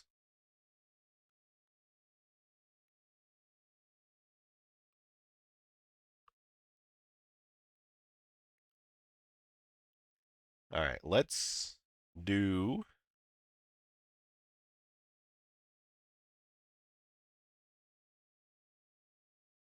Marble Adventure. I don't think I've ever done this one. Hopefully it's good. It probably won't be. Yeah, you don't know any fan fests? No Eve Vegas? Everyone go ahead and type exclamation mark play, exclamation mark play, exclamation mark play, exclamation mark play, space 1. That works too. Get yourself a weird marble. Oh, never mind. Didn't work.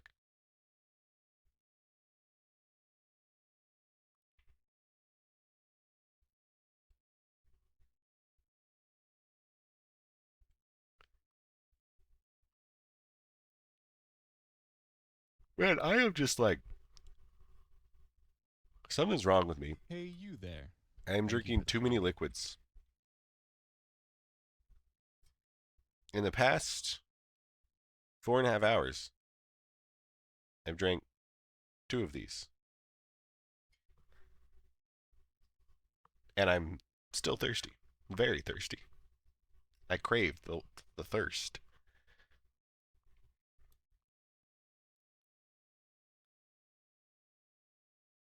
Licensed to cosplay. Thanks so much for following. Been eating salty foods? I mean, I did have the nachos.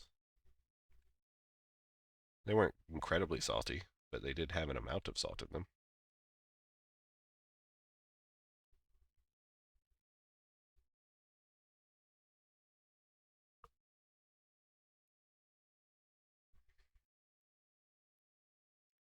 Alrighty, I'm giving everyone a minute and 30 remaining to join this marbles race. Again, first place, 600 million. Last place finisher, a partner skin. Courtesy of the level 3 hype train. Thanks so much for all of those subbies, gift subs, biddies, all the good stuff.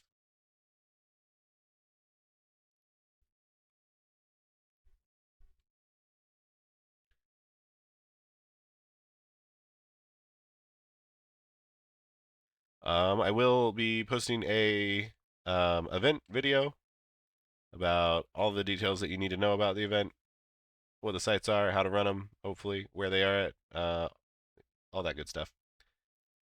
Hopefully, tomorrow, we'll see how good my work ethic is. Maybe Friday.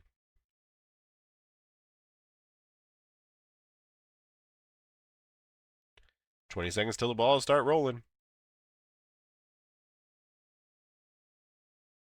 You have a Zerd and a Marshall for 21st Capsuleer skin? That's because you're a dirty cheater somehow.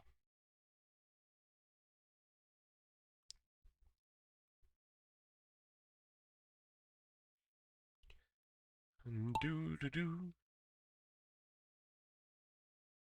And they're off.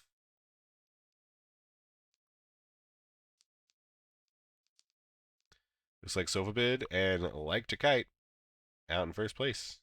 As they hit the spiky wikies, get slowed down. Oh, there's a big old hole. Uh-oh. Don't get falling through the trapdoors. Oh, no! No, me! Why me? I got a few fallen heroes, including yours truly. Marius eating shit now, as well as Remy. But my name is Gabe, is currently in first place. Teldrin, Sofapid, coming up pretty close behind as well. Easy peasy, nothing to fear, nothing to fear. Feel like you want to stay on. Oh, Jesus, I guess there was a bomb? Just a little bit of a bomb on the track. Sofapid died in the bomb explosion, I think. Uh-oh, Teldrin. These marbles getting slowed as they go down the winding corridor. Teldrin throwing caution to the wind. Just going right over the holes in the ground. How are they going to do? They're getting pretty close to the finish here. Just a few more obstacles. They get slowed down pretty heavily by the pylons. Now we got big pylons. Hopefully they don't get yeeted to oblivion. And it looks like maybe they are past all the obstacles. Oh, there's one more. Oh, shit, there's another bomb. Looks like there's one more obstacle right here at the end. Will they be able to slip through, keep their speed up, go into the finish? They're going down the center path, and they do it easily. Congratulations, Teldrin. You are today's first place marble winner. You're walking away with the 600 million ISK. But now we need to... Oh, you got to have an amount of speed to get through the hoop. Oh, geez. Is there going to be a last place finisher? If not, Teldrin's going to walk away with all of the winnings. Will anyone finish this race except for Teldrin? Knife Shooter, please get a lot of speed here. You're looking really slow. And I think you died. I think, right? Oh my god. Oh my god. Teldrin, you are truly a marble unlike any other. Not only did you actually finish first, you made it through the hoop. Like, there was possible scenarios where, like, the person that, like, finished first didn't have enough speed to actually go through the hoop. But no, it was you. It was always you. That's just being greedy? Yeah. Also, what scope skin do you want? Or not scope, what partner skin do you want? I listed them in chat there for you. Let me know, and I will get it to you in a timely manner, probably tomorrow, because I'm going to immediately go to work after this. Vargur. All right.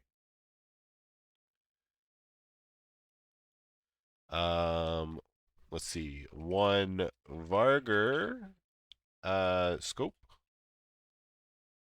and 600 million.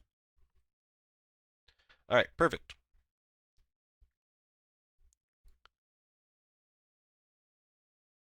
Rigged much? Yeah, incredibly rigged.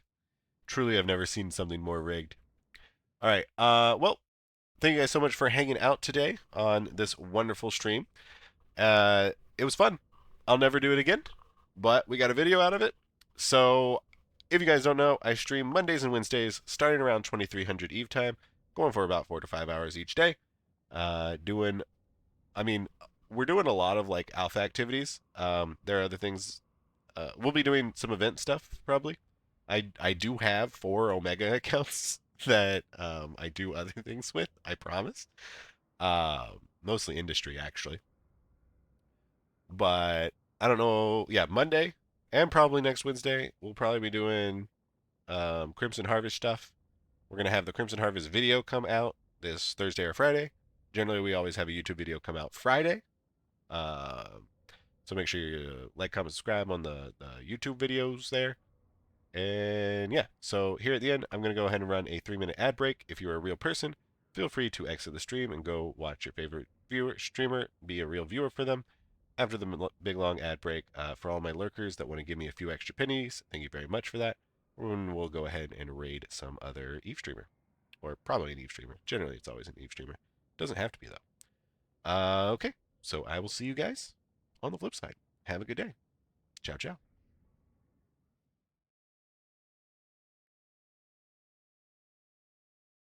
Hey bitch, you are forcing your viewers to watch an ad right now, so pause your fucking game.